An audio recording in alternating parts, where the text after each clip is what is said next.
Hey guys, tonight we're stepping into the silent, cloistered, and brutally uncomfortable world of a medieval monastery. Spoiler alert, you probably won't survive this. Not because of a battle or dragons or any Hollywood fantasy stuff, just pure, soul-scraping routine. The kind of routine that starts before sunrise, ends after sunset, and makes you feel like every day is the same, forever. So before you get comfortable, take a moment to like the video and subscribe, but only if you genuinely enjoy what I do here. And drop your city and what time it is in the comments. I want to know who's still awake and why. Now, dim the lights, maybe turn on a fan for that soft background hum, and let's ease into tonight's journey together. You arrive at the gate just before Lord's, the dawn prayer service. The bell is already echoing through the valley, cold and sharp like a warning. This is your first day, and you're pretty sure you're not ready for it. The brothers barely glance at you as the heavy wooden door creaks open. The porter, an old man with eyebrows like mossy caterpillars, motions you inside without a word. You're in now. You belong to the monastery. And by the way, you can forget your name. You're not Robert or Henri or Elias anymore. You're Brother Nobody. The air inside smells like wet limestone, beeswax, and boiled barley. It's dim, even though it's morning. The monastery is all cold stone, soot-stained beams, and corridors that look like they were built by someone actively trying to make people feel small. You clutch the simple satchel you were told to bring, one rough tunic, a wooden comb, and the tiniest psalter known to man. That's it. That's your whole life now. The first thing you notice, there are no mirrors. Not one. You'll never look at yourself again. Vanity is a sin. Oh, so a comfort, freedom, and apparently socks, because your new sandals don't come with those. As the monks file in for prayer, you copy them, lowering your head and folding your hands. They don't smile. Monks aren't really a smiley bunch. These guys didn't come here to make friends. They came to fight the devil through routine, deprivation, and a liturgical schedule that could make even the most committed office worker cry. Welcome to Matins, the midnight service. You missed that one. Then there's Lord's, which you're at now. Then Prime, Terce, Sext, Nun, Vespers, and finally Compline. 7 prayer services. Every single day, plus the night office if they're feeling especially devout. Each one chanted in Latin, each one involving a lot of standing, bowing, kneeling, and trying not to fall asleep. You'll get used to being hungry and tired, but you'll never quite master the art of not fidgeting during a 90-minute psalm marathon. You're shown to your sleeping quarters, or rather the communal dormitory. It's a long, narrow hall with dozens of narrow beds that aren't really beds, just planks with straw mattresses. Some monasteries don't even let you lie flat. You sleep sitting up like a weird, sad bat. And forget about blankets. You get one robe, maybe a second in winter. It's scratchy, smells faintly of mildew, and weighs as much as a toddler. You ask the brother showing you around, Brother Ambrose maybe, how long the initiation period is. He just shrugs.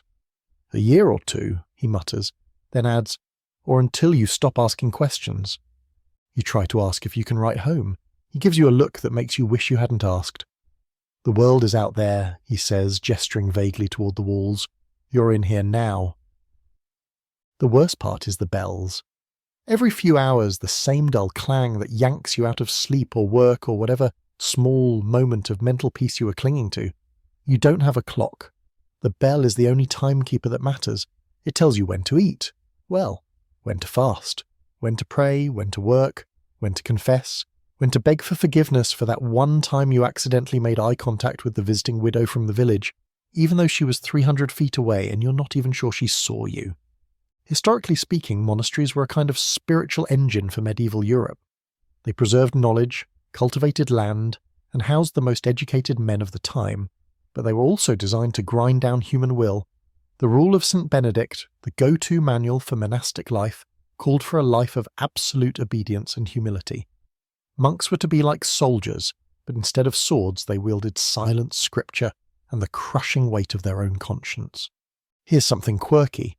Some monasteries had conversi, or lay brothers who did all the manual labour, while the choir monks focused on prayer. Sounds like a sweet deal, right? Nope. The lay brothers worked longer hours, ate worse food, and weren't even allowed in the main chapel. Basically spiritual second-class citizens. But hey, they got to talk more often, so maybe not all bad. There's debate among historians about just how grim monastic life really was. Some scholars argue that monks had moments of joy, gardening, studying, even brewing beer, and that for some the monastery was a refuge from the violence of medieval life. Others say those glimpses of happiness were rare flickers in a life otherwise ruled by cold discipline and harsher winters. But you're not thinking about that right now. Right now you're thinking about how your feet are already cold, the stone floor is unforgiving, and the next prayer service starts in 30 minutes. You've barely arrived and your knees already hate you. You catch a glimpse of the abbot, tall, imposing eyes like twin candle flames. He walks with slow, deliberate steps, his habit spotless. He doesn't speak to you. You're too new, too unproven. You'll have to earn your place here. Though, let's be honest, no one's clapping when you finally learn to chant Psalm 118 without passing out. As the sun rises just beyond the stained glass windows, turning the monastery walls into flickering palettes of gold and shadow, you realize something. You're in this now. Completely. Totally. And if you're lucky, if you really commit, maybe, just maybe, you'll be allowed to copy one line of scripture next week without getting your hand smacked for smudging the ink. Until then, the bell tolls again. You stand, you bow, you follow. The brutal rhythm of monastic life has begun. It's still your first week in the monastery, and already you've sworn 3 vows you didn't fully understand: poverty, chastity, and obedience. They sound noble, maybe even romantic, until you actually try living them. The monks didn't sugarcoat it either. During your initiation, they gathered around you in the chapter house, a bare, echoing room with cold stone benches and an uncomfortable number of judging eyes. One by one, you were made to recite your vows aloud, each one more irreversible than the last. And nobody clapped. No music, just a silent nod from the abbot, like you'd signed your soul over and now the paperwork was done. Poverty is the easiest to understand. You own nothing, not technically. That robe you're wearing? Not yours. The chunk of bread you gnawed on at supper? Belongs to God. Even the itchy blanket that smells like old sheep?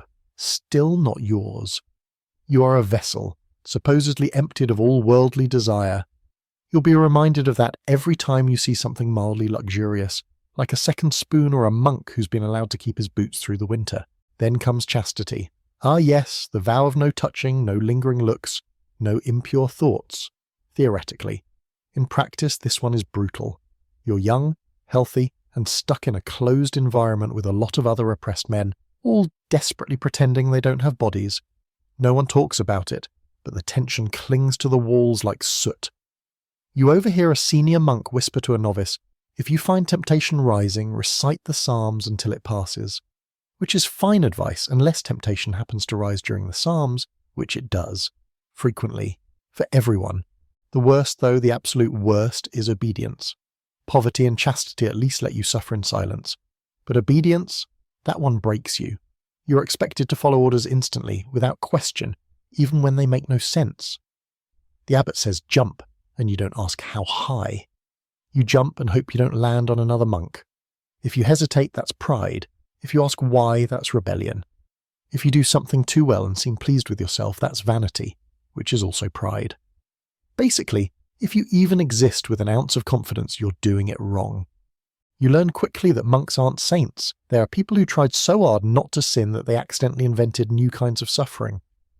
You're sweeping the cloister when Brother Martin mutters to you under his breath, "Never stand with your hands on your hips. It shows pride." You nod. Then he adds, "And don't sing too loud during Vespers. It makes the others jealous." You want to laugh, but you don't, because you're starting to get it. This isn't about living a holy life. This is about erasing yourself entirely so God has space to move in. Historically, these vows were supposed to free a monk from the distractions of the world, wealth, lust, ego, so he could focus fully on God. In theory, you're becoming more spiritual, but in practice, it's like being locked in a very quiet prison where the guards are also inmates and everyone's trying to out-humble each other. Still, there are strange, quiet moments that feel different. Not exactly peaceful, but otherworldly. You're sitting in the chapel, sunlight filtering through stained glass, and the chant of the monk surrounds you like a warm mist. It's hypnotic. Latin syllables stretching and bending over long, low tones, vibrating in your chest. For a split second, you feel like you understand something beyond language. Then the monk next to you coughs, and the spell is broken. Not everything is sacred, though. In the kitchen, you're ordered to peel a mountain of turnips, not potatoes. Turnips, the lowest, most joyless of root vegetables. A monk beside you hums a hymn quietly, his fingernails crusted with dirt. "When did you last speak to your family?" you whisper. He shrugs. 20 years ago, maybe 30. Then he picks up another turnip like it owes him money. The vow of obedience also means you'll be asked to do humiliating things for the sake of your spiritual refinement. Scrubbing latrines with holy water, for instance. Carrying buckets of night soil. Yes, that's medieval monk for human waste to the compost pits. Shoveling dung into the garden while reciting psalms. The older monks say this teaches humility. You suspect it just makes them feel better about bossing someone else around for a change. There's a long-standing debate among scholars about whether these vows were always strictly enforced. Some say monks were constantly breaking them in secret, sneaking food, hoarding coin dons, even sneaking out for the midnight rendezvous with villagers. Others argue that most monks were sincere, if rigid, and took their vows as a kind of lifelong spiritual training. The truth, as usual, probably lies somewhere in the middle. You've also heard murmurs, careful whispered ones, that not everyone who enters the monastery actually wanted to take the vows. Some were second sons dumped here by noble families who didn't want to split the inheritance. Others were sent here as punishment or as a place to stash inconvenient relatives. You wonder quietly how many monks secretly dream of the outside world, markets, music, women, and how many actually chose this life. In a rare moment of honesty, one of the older brothers tells you, the hardest thing isn't poverty or chastity, is that you are no longer your own. And he's right. You're not. The monastery owns your time, your labour, your voice, your soul. You go where you're told, eat what you're given, pray when the bell rings, and die when God or dysentery says it's time. At night, in your narrow bed, you stare at the wooden beams above your head. There's no candlelight, too expensive, and no warmth except for your own breath fogging the air. You hear a rat skitter in the corner and wonder if it's come for your crust of bread. You grip it tighter under your pillow, then feel guilty for hoarding. Tomorrow, you'll confess the sin of selfishness, and they'll make you sweep again. Somewhere in the distance the bell tolls, another prayer, another chance to show God how obedient you are. You roll out of bed, knees cracking, feet numb, back aching. You pull your robe tight around your body and shuffle into the cold. This is your life now. No riches, no romance, no reward, just rules, silence, and the slow erasure of self. The concept of sleep in a medieval monastery is really more of a suggestion than a rite. Whatever sweet idea you had of curling up after a long day of prayer and labour, maybe wrapped in a wool blanket with a candle flickering nearby, dreaming of warm bread, is gone now, permanently. You don't sleep like a human anymore. You sleep like a prisoner in a dimly lit crypt, on a straw mat that pokes through your robe and smells like damp cellar. And you don't even get to sleep in one go, that would be too merciful. Your night starts after Compline, the final prayer service held in near silence while the moon hangs like a scolded parent over the chapel. You file out with the other monks, dragging your feet down the cloister walk. No talking, no singing, no sighs of exhaustion. You're expected to enter into the great silence, a spiritual hush that begins at nightfall and lasts until after morning prayers. So no, you can't whisper to Brother Martin about that weird dream you had, not unless you want a stern look and a week of latrine duty. You shuffle into the dormitory, where all the monks sleep in a single long hall. There are no curtains, no privacy, and absolutely no cuddling, just in case you were wondering. Each bed is separated by a few inches of air and mutual judgment. You lie down, more from custom than comfort, and pull your robe tighter. The chill of the stone seeps into your bones. The room smells of cold sweat, old straw and mildew. Someone's stomach gurgles. Another monk mutters a line from a psalm in his sleep. Then, just as your eyes flutter shut, just as you start to drift into a dream where you're maybe not a shivering guilt sponge, the bell tolls. It's time for matins. Yes, matins, the night office. The one that starts around 2 or 3 a.m., depending on the season and the abbot's mood. The bell rings like it's punishing the night itself, and all the monks groan inwardly. You don't say anything because talking is still off limits, but your body protests in the only way it can, stumbling, groaning and flaring every sore joint you've ever had. You get up, legs like cold meat, and make your way to the chapel, where candles flicker dimly and your breath is visible in the air. The chant begins, low and slow, Latin verses winding through the thick dark like fog. You chant psalms you barely understand, some about vengeance, others about mercy, and most of them just very, very long. Your voice cracks somewhere around Psalm 73, but nobody notices. Or maybe they all notice, and they're judging you in silence. Why the midnight prayer? It's meant to mirror the vigilance of Christ, to keep you spiritually alert. Some say it symbolizes readiness for the second coming. Others think it's just another way to break your will. Historically, this nighttime devotion served a double function, keeping the monks in check and reinforcing the idea that spiritual life should cost you something, even sleep. Especially sleep. You stumble back to your bed after matins, your brain too foggy to dream, your body too cold to fully relax. If you're lucky, you get another 2 hours before Lord's, the dawn service. If not, the bell rings early again, and your whole being protests with a quiet, exhausted ache that will become your permanent companion. It's easy to lose track of time in a monastery. Days blur together, and sleep becomes fractured. A weird mosaic of naps and half-conscious chanting. Over time, your body adapts. Kind of. You start dozing in corners during brief work breaks. You find yourself dreaming during prayer, which you later have to confess. You learn to fear the bell more than the devil. One strange fringe fact. In some monasteries, monks were actually allowed to sleep sitting up, on purpose. They'd lean back against wooden supports or even sleep in their choir stalls, hunched over like owls. Why? Because lying down was seen as indulgent, too close to death, or worse, to pleasure. God forbid you get comfortable. That might make you forget how sinful you are.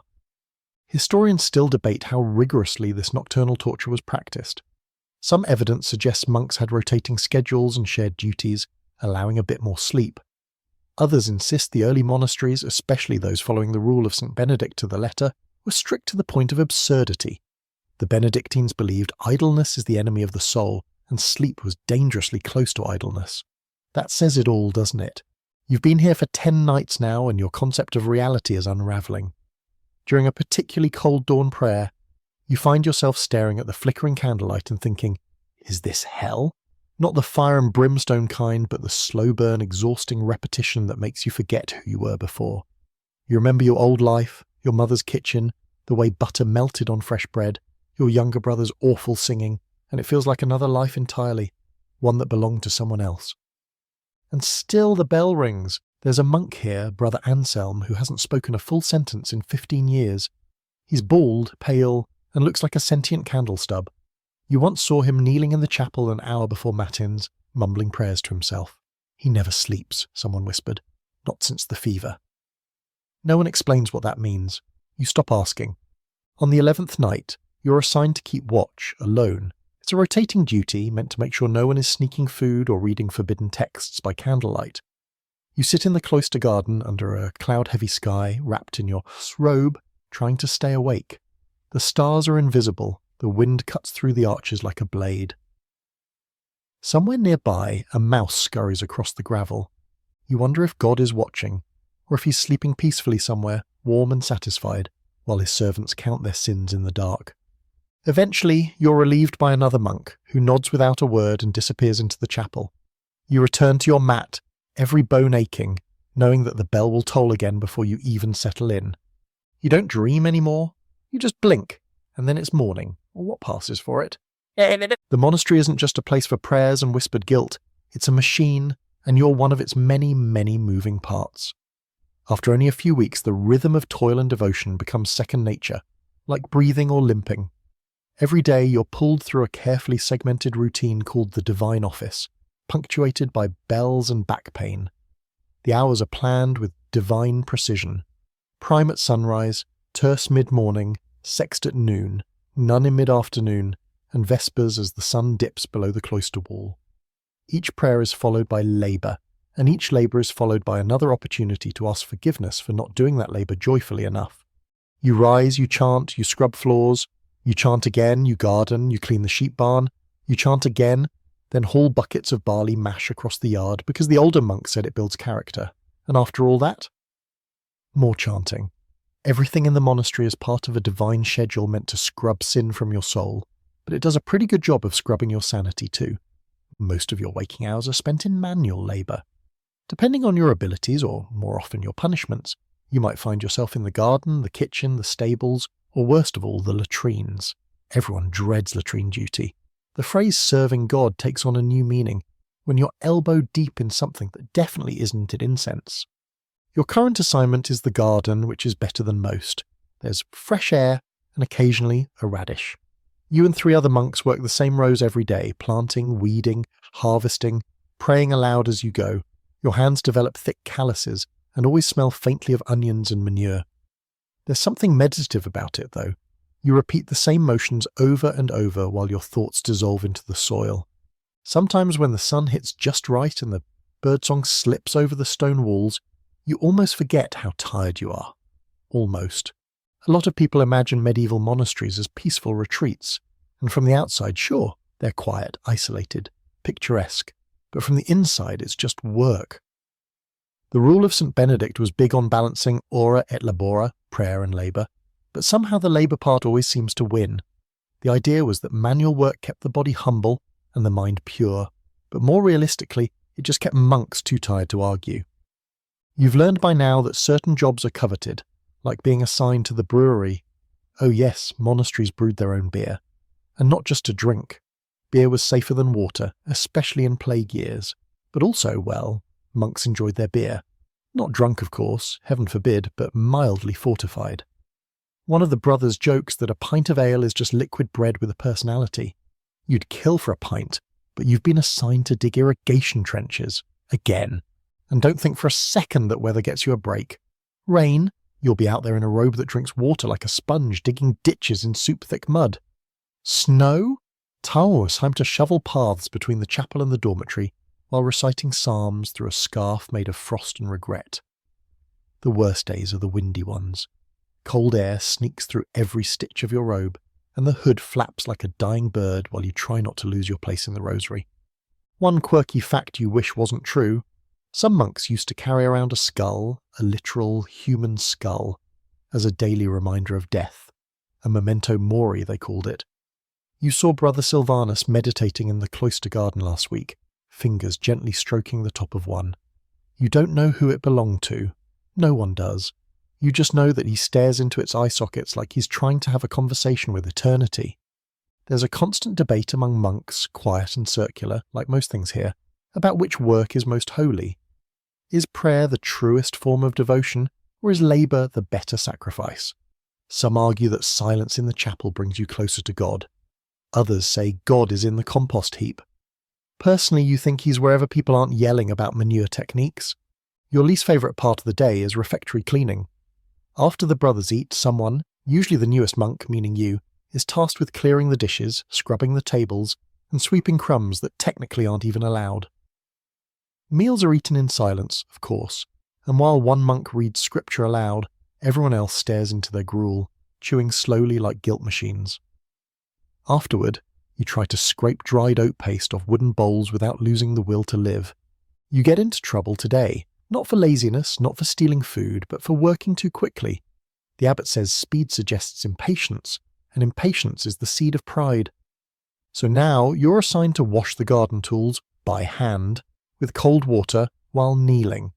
That's not a joke. You kneel in the mud and scrub iron spades as if they were sacred relics. Your knees throb for hours. Some monks cheat a little. You notice Brother Odric hides under the stairs during sext, pretending to pray while actually napping with his face in his robe. No one calls him out. Maybe everyone's done it at some point. Maybe God forgives small cheats if your back hurts enough. Then there's Brother Gervais, who works in the infirmary. He seems peaceful, even happy. He tends to the sick, mixes herbs, says gentle prayers. He even smiles sometimes, which feels like spotting a unicorn. You wonder what his secret is. He tells you quietly, "I don't ask why, I just do." You nod, even though you're not sure if that's wisdom or surrender. The reality is, you're constantly exhausted, the kind of exhaustion that seeps into your soul. But there's no relief, no weekend, no sick day unless you're actively vomiting blood. And even then, someone will hand you a mop. You scrape mud from your robe, knowing tomorrow will look exactly like today, and the day after, and the one after that. A perfectly crafted wheel of toil, prayer, sleep, repeat.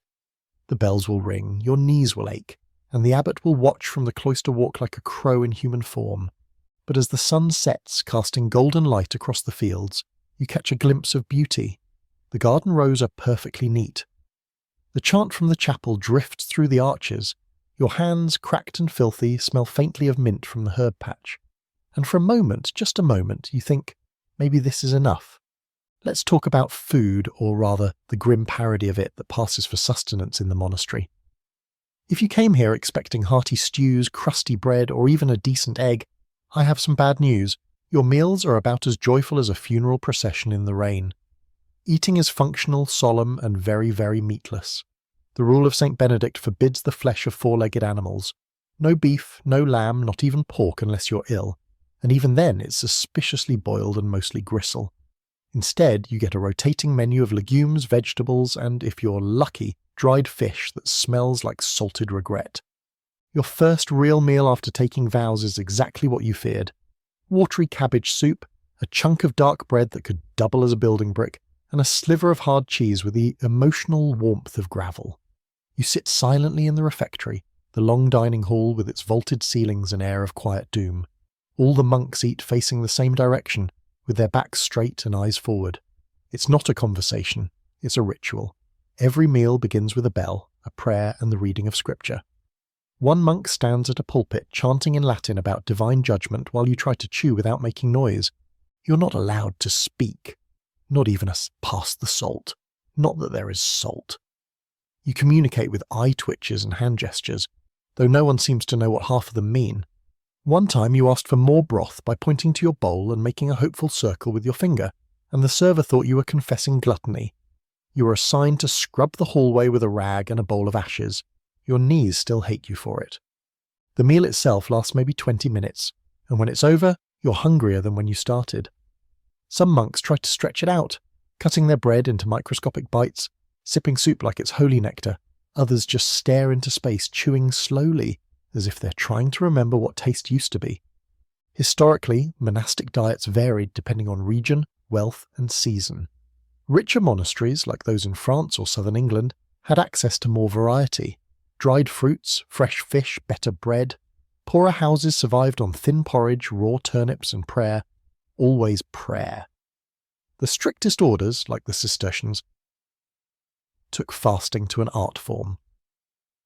Some monks would go entire days without solid food, subsisting on water and the sheer momentum of divine guilt. Today is Friday, which means fish. Again. The cook, Brother Elias, a man with permanent soot on his face, hauls out the salted cod. You're pretty sure it's the same cod from last week. It's hard, grey, and smells like seaweed's angry cousin. He slaps a slab onto your wooden plate with all the enthusiasm of a tax collector. You chew it for a full minute before realising it's not softening. It's just transforming into salty paste in your mouth. Across the table, a monk is carefully removing bones from his serving, laying them out in perfect parallel like some kind of ascetic art installation. A quirky little detail. Some monasteries used almond milk as a dairy substitute during fasts, and you've tasted it once. It was shockingly good. Too good. Suspiciously good. It almost made you cry. The abbot noticed and reassigned you to water duty for the week, just to be safe. Joy, after all, is only acceptable in measured doses. The fasts are another beast entirely. Advent, Lent, every Wednesday and Friday. Then there's Ember days, Rogation days, and whatever feast of Saint someone you've never heard of requires a bread-only diet. You once went 3 days with nothing but pea soup and holy water, and on the 4th day, Brother Ambrose tried to eat a beeswax candle. No one judged him. It smelled like honey. Everyone understood. There's ongoing debate among historians about how strictly fasting rules were kept. Some evidence suggests monks cheated a lot. Fish was technically allowed, so monasteries got creative. Beavers, for instance, were classified as fish because they lived in water. Yes, really. So roast beaver was on the menu in certain places, and no one blinked. There are even records of swan and puffin being consumed under the same logic. The medieval church had a flexible relationship with biology when appetite was involved. But not in your monastery. Yours follows the letter of the rule with painful zeal. The abbot once reprimanded a monk for licking a spoon too thoroughly. He called it sensual indulgence. No one laughed. During harvest season, meals get slightly better. Fresh vegetables, bread that isn't fully stale, even the occasional apple. You don't realise how emotional you've become about food until you cry biting into a pear. It was small and lopsided, but it tasted real. Not soaked in brine, not boiled into mush, just juicy and sweet. You immediately confessed your attachment to material pleasures and were assigned to weed the cloister lawn for penance. It was worth it. Feast days are a mixed blessing. On one hand, the food is richer, maybe an egg or spiced lentils if the kitchen is feeling bold. On the other hand, you have to endure 4 times as many prayers, 2 processions, and a sermon that feels like a theological hostage situation. The food never outweighs the extra genuflections. You've started to dream about food. Not metaphorically, actual dreams. Roasted chickens that wink at you. Loaves of bread that float toward your mouth like sacred relics. One night you dream of cheese, just cheese, a wheel of it glowing softly like the moon. You wake up biting your robe. But here's the strangest part. Eventually your body stops fighting. The hunger becomes a constant low hum instead of a roar. You adjust. Your stomach shrinks, your expectations wither, and your taste buds learn to find sweetness in dried lentils. You stop hoping for more. Not because you've mastered desire, just because you're too tired to remember what it felt like to want anything else. Tonight you sip your soup slowly, savouring the faint ghostly hint of leek.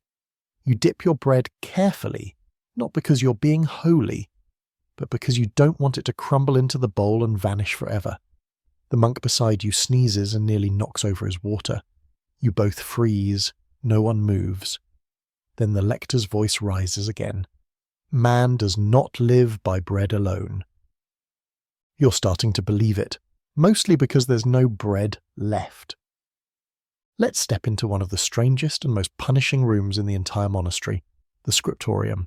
It sounds elegant, maybe even noble. You might be picturing a grand hall filled with monks in flowing robes, delicately illuminating holy manuscripts with shimmering gold leaf and thoughtful expressions. That's optimistic.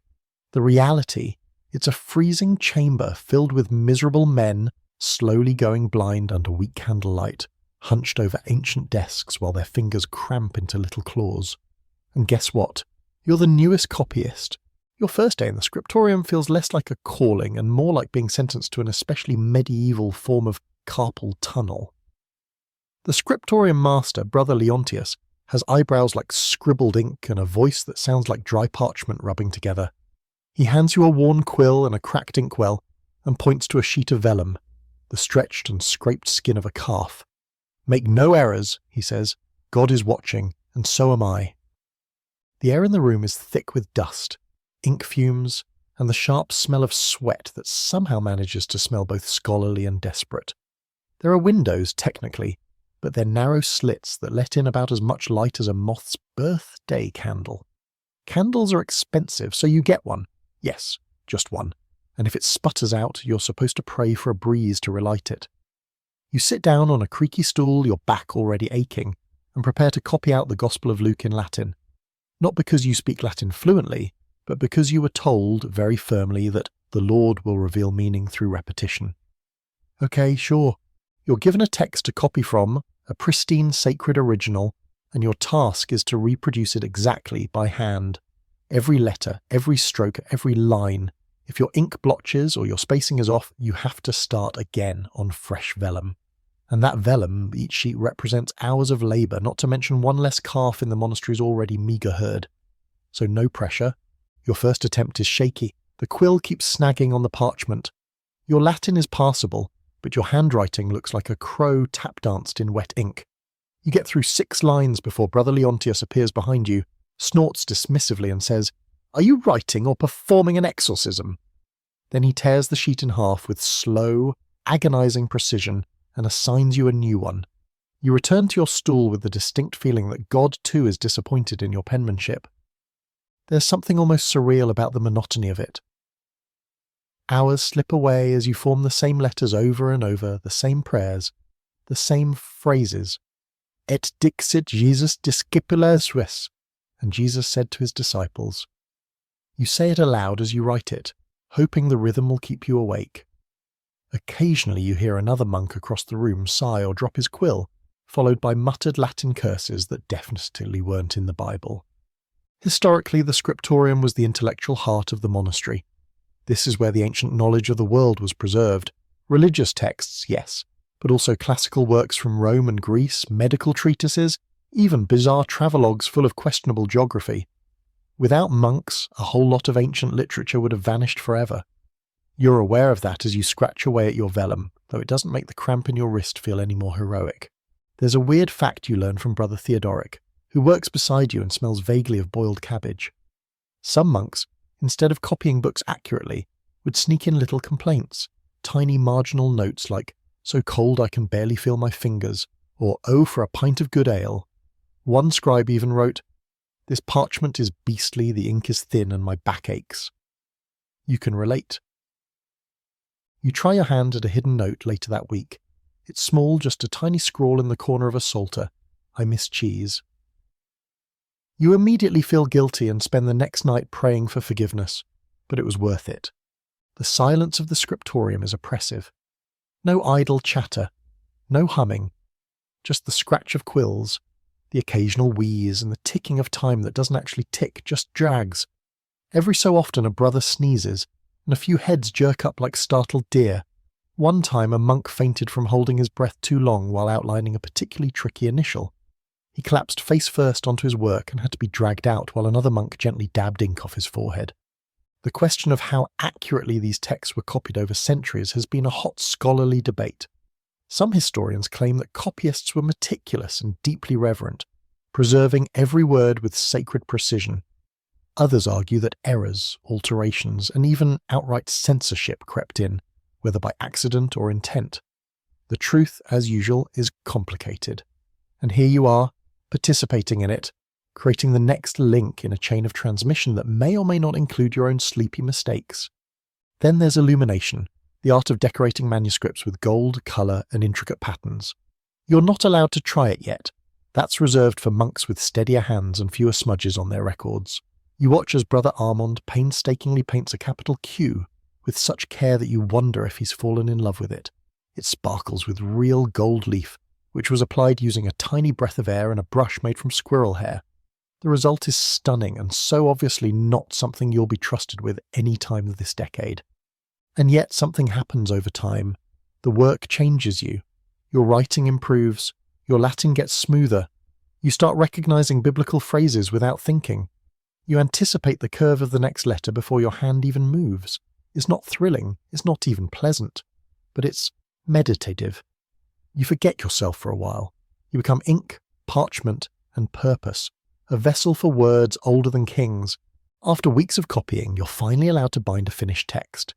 You sew pages together using twine made from sheep gut, clamp the bundle into a wooden press, and glue a thin layer of hide over the cover. The final result is surprisingly beautiful, a little crooked, a little stain-earned, but whole.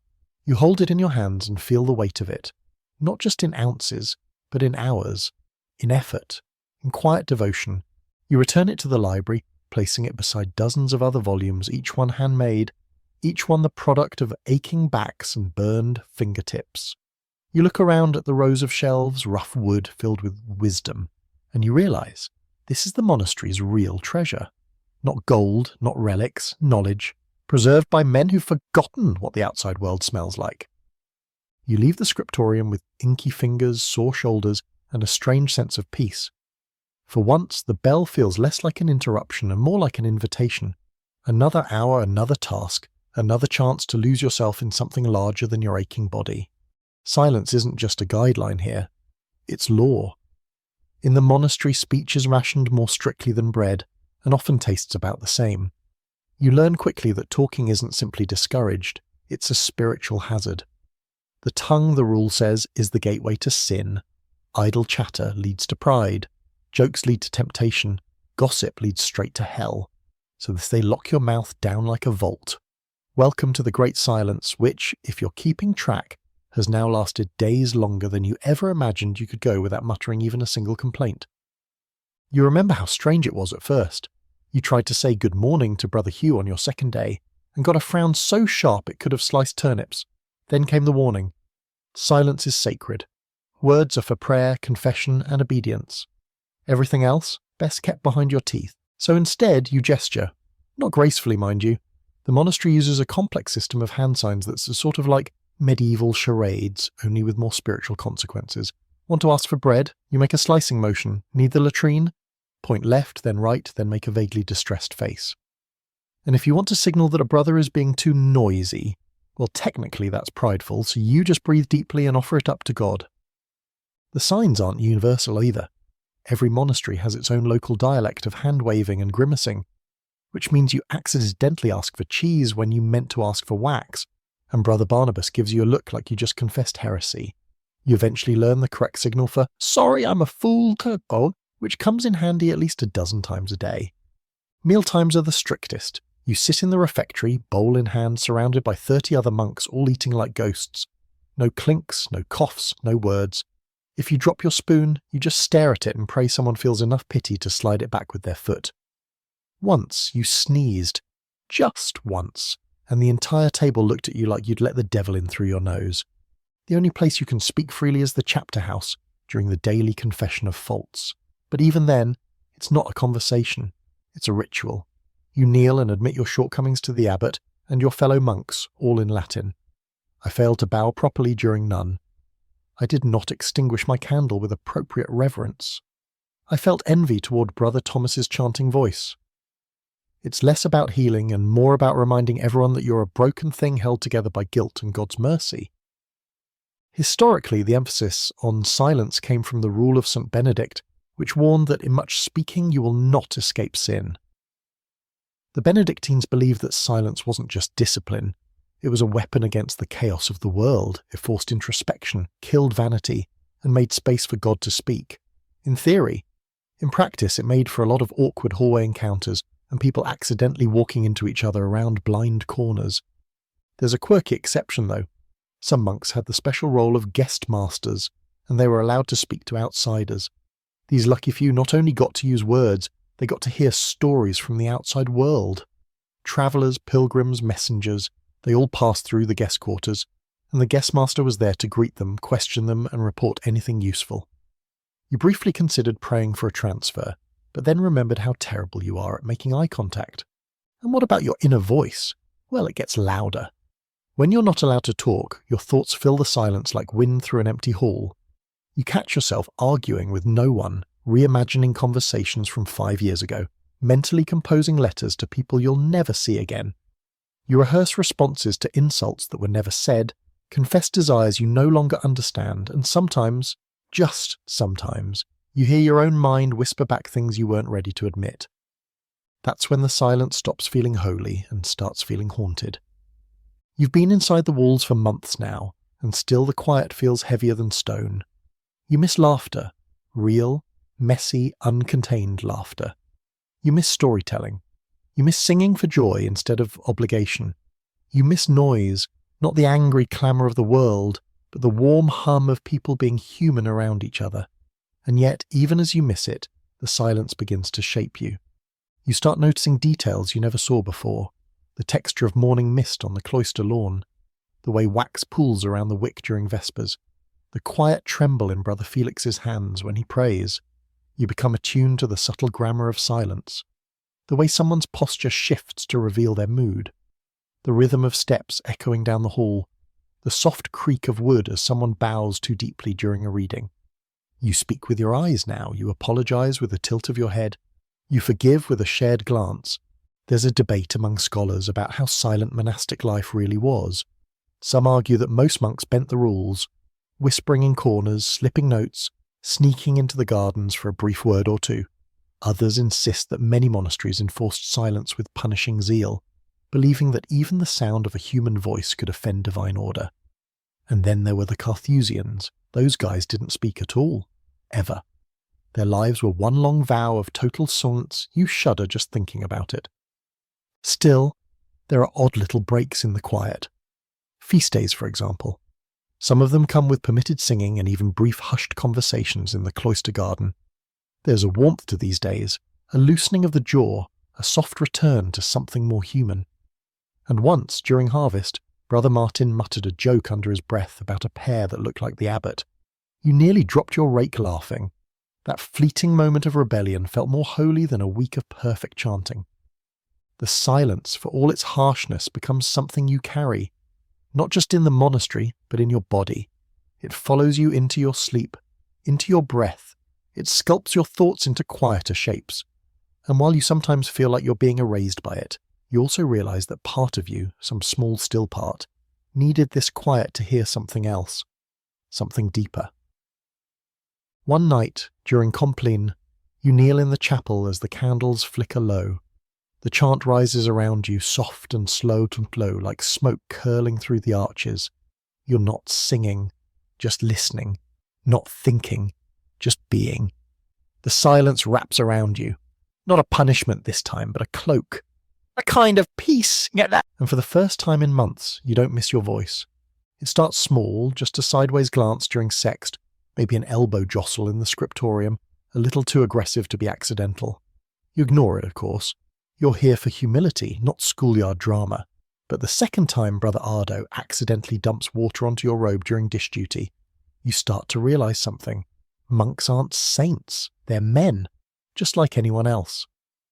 And being cloaked in woolen scripture doesn't magically delete jealousy, pride, or plain old pettiness. In fact, this place might amplify them. Life inside a monastery, with its silence, its discipline, and its isolation, acts like a pressure cooker. There's no gossip over lunch breaks, no private spaces to vent, no family visits to take the edge off your mood. You can't go for a walk around the block to cool your temper because the block is a cloister walk and your audience is God. Everything simmers just below the surface, until it doesn't. You first feel it during laundry duty. You and Brother Ardo are hanging wet habits on the line, rough wool that smells like boiled earth, when he accidentally flicks water into your face. You give him a look. He raises an eyebrow, smug. Neither of you says anything because neither of you can. Later that night you find your candle missing. It could have fallen, sure, or someone could have taken it. When you light a replacement and return to your bench in the chapel, the wax has been warmed and slumped to one side. Used. Someone's been here. And you know who. The problem is, you can't confront anyone directly. That's the beauty, or the curse, of monastic life. Everyone's wrapped in the same vow of silence, the same robe, the same daily schedule. You're expected to be beyond pettiness, above retaliation. But you're not. No one is. And when you're trapped with 30 other men who are all pretending to be holier than they are, things get creative. Brother Hugo, a novice who's been here 3 months longer than you, tells you that sabotage isn't uncommon. He once found his prayer book soaked through with wine. Another time, someone replaced his jar of ink with lamp oil. Don't rise to it, he warns you. That's how they win. But you're already dreaming of the perfect revenge, one that's silent, holy-looking, and satisfying, so you wait. The next time Brother Ardo leaves his sandals outside the dormitory door, standard practice for cleanliness, you shuffle them just far enough under the staircase that he has to crawl on hands and knees to retrieve them. It's petty, it's juvenile, it's beneath you, and yet it feels incredible. There's a fringe tradition here, one that doesn't get written down. Some monks, usually the older ones, practice penitential pranking. Not for cruelty, but to test the patience and humility of their brothers, hiding food, moving bookmarks, swapping psalters. It's like spiritual hazing. They say it's supposed to reveal your true character under pressure. But really, it's just another way to entertain themselves without breaking the rule. Monks are supposed to confess every offence, of course, but not all offences are spoken aloud, especially the kind that leave no mark. One brother finds his robe tied in knots. Another discovers someone has replaced his quill with a hollowed twig. Once, someone rearranged the library scrolls just enough to throw off a month of cataloguing. The culprit was never caught, though a few monks exchanged knowing glances at the next confession session. The scholarly debate around monastic conflict is quietly amusing. Some argue that monks, by virtue of their vows, were more peaceful and cooperative than average medieval folk. Others claim the opposite, that the very conditions of monastic life created conflict. Jealousy over roles, competition for favour, resentment over who got kitchen duty versus who got to copy St. Augustine. Add to that the unrelenting silence, and you've got yourself a psychological experiment wrapped in woolen incense.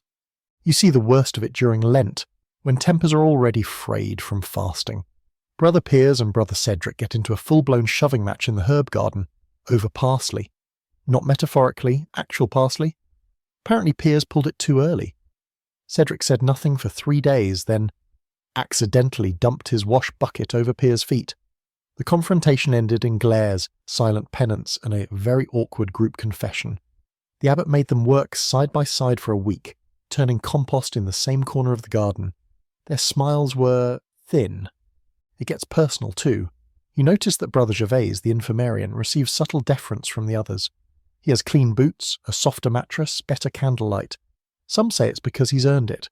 Others whisper about favours and secret letters. You don't want to believe it, but there's a bitterness that builds in you anyway, resentment that doesn't belong in a house of prayer, but somehow feels right at home. One day your name is left off the morning roster. No work assigned. You ask, via gestures, if it's a mistake. Brother Ambrose shakes his head and turns away. No explanation. You spend the day in the cloister garden, pretending to read psalms while trying to decode what offence you've apparently committed. The silence gives no answers. Later that week, someone replaces the herbs in your stew with bitter leaves.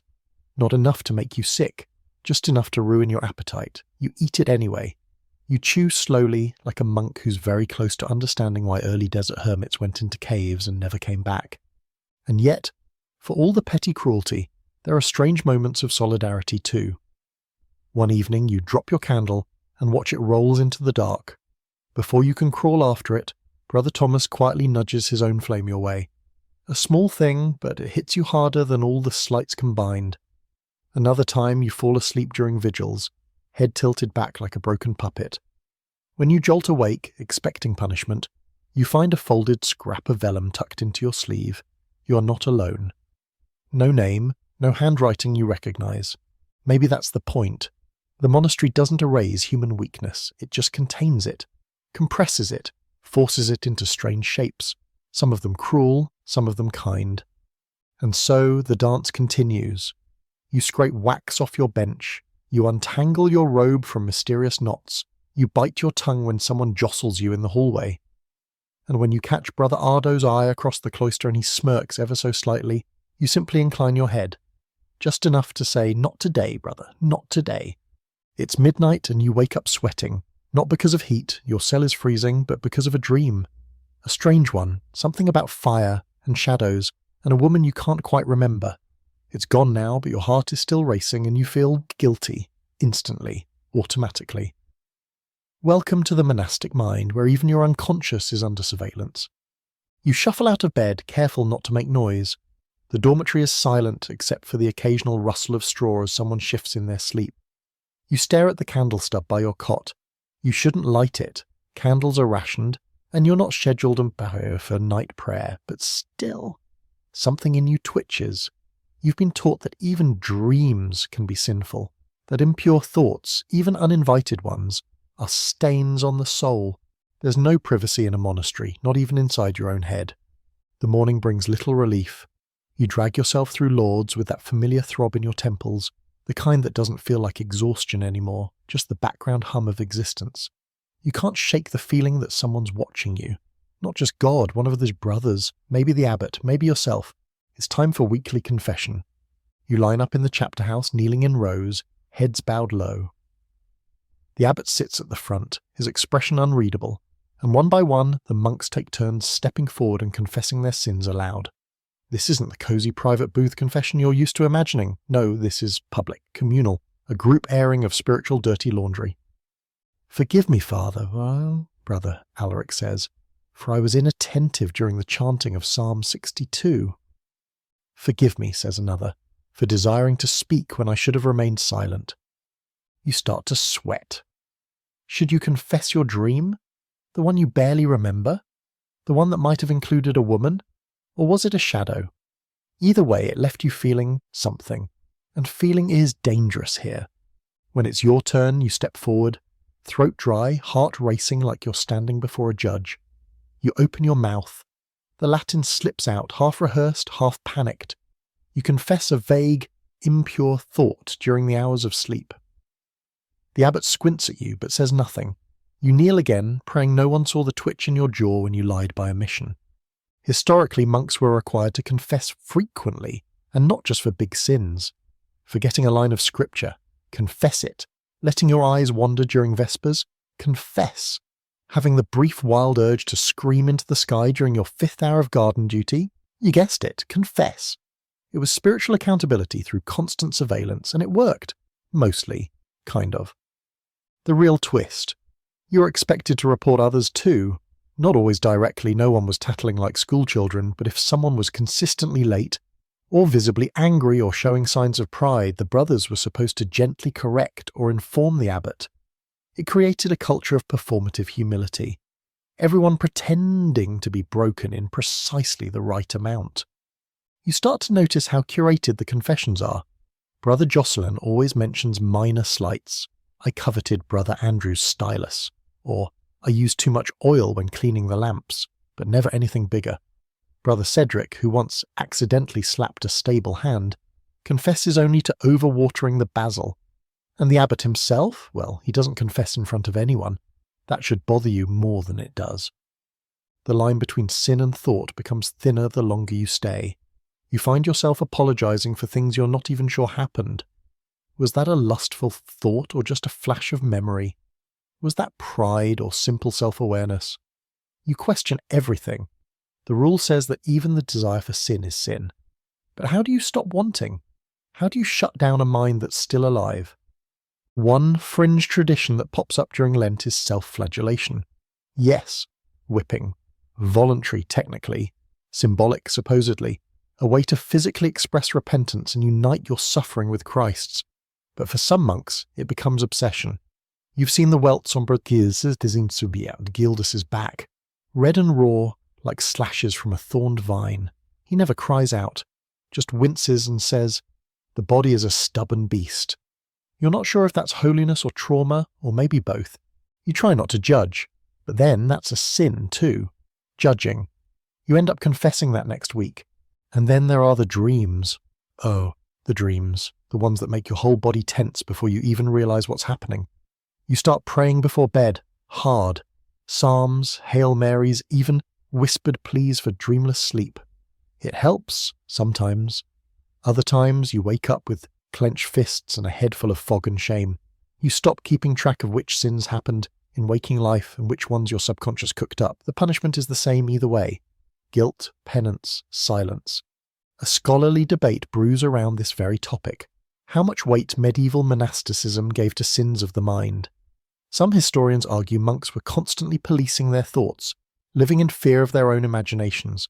Others suggest that certain monastic orders were more lenient, focusing on external behaviour and allowing the inner world to remain, at least somewhat, private. But here, in your monastery, nothing stays inside. You try to take comfort in rituals, in repetition. You chant louder, bow deeper, fast harder. You volunteer for the worst tasks, latrine duty, cemetery weeding, hauling buckets of ash from the furnace to the garden beds. You hope your body's exhaustion will keep your mind in check. Sometimes it does. Sometimes it just makes your hallucinations more vivid. Brother Thomas once told you during a brief moment of permitted speech that he dreams of fire every night. He thinks it's hell. He smiles when he says it, but his eyes flicker. You nod. You dream of things too, you don't share them. One night you confess to the abbot privately, a rare one-on-one granted as a mercy. You admit finally that your dreams are getting darker, that you feel watched, judged, not just by God but by the walls themselves. He nods slowly and places a hand on your head. Sin clings to the soul like soot, he says. Scrub it, with prayer, with succulence, with labour.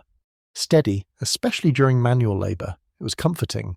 You hadn't noticed how much until the sound vanished. You suspect what happened before anyone says the word. Heretic. It doesn't come easily. It arrives in pieces. First you hear that Aldrich had asked a question, something during theological study that didn't sit right with Brother Leontius.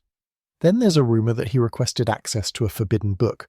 Then someone says he skipped Compline one night and was seen alone in the herb garden, staring at the stars instead of his psalter. And that was enough. Monasteries were places of order. Strict, top-down obedience. There wasn't room for spiritual improvisation. If the church said the earth was the centre of the cosmos, then you bowed your head and repeated it. If the abbot said the relic in the chapel came from St. Cuthbert's left kneecap, then you venerated it, no questions asked. Truth wasn't a thing you searched for, it was handed to you, wrapped in hard Latin and sealed with authority. But Aldrich, he wanted to understand. He didn't just memorize doctrine, he doubted it. Asked why we pray in Latin if most brothers can't understand it. Wondered why God needs silence when creation is full of noise. Asked if a thought, by itself, could really be a sin. Dangerous questions, the kind that shift things. You overhear a whispered conversation between Brother Thomas and the infirmarian.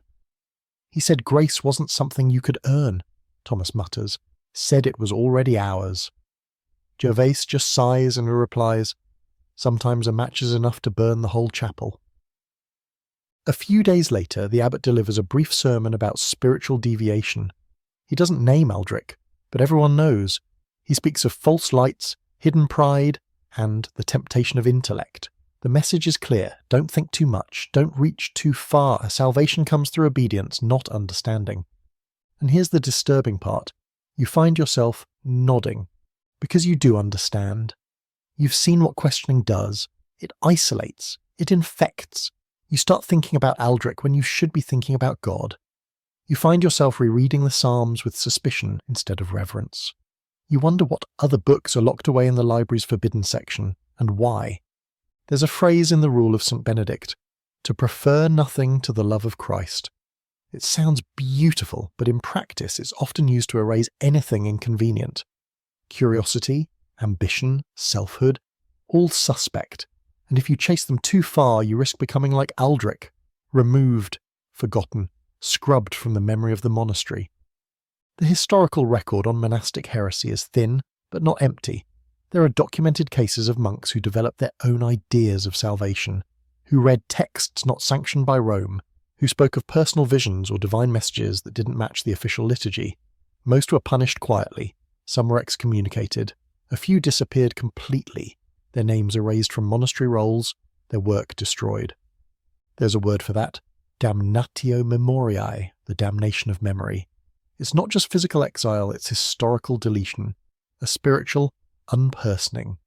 You start to notice how many records are missing in the monastery's own archive. Gaps in the chronicle scrolls, pages torn from volumes, notes that trail off mid-sentence. At first, you think it's damage from time, but the pattern is too careful, too targeted. Someone made Aldrich vanish, and not just physically. You keep your head down for a while after that. Pray a little harder, chant a little louder. You copy the Psalms with an extra degree of perfection, triple-checking every Latin vowel.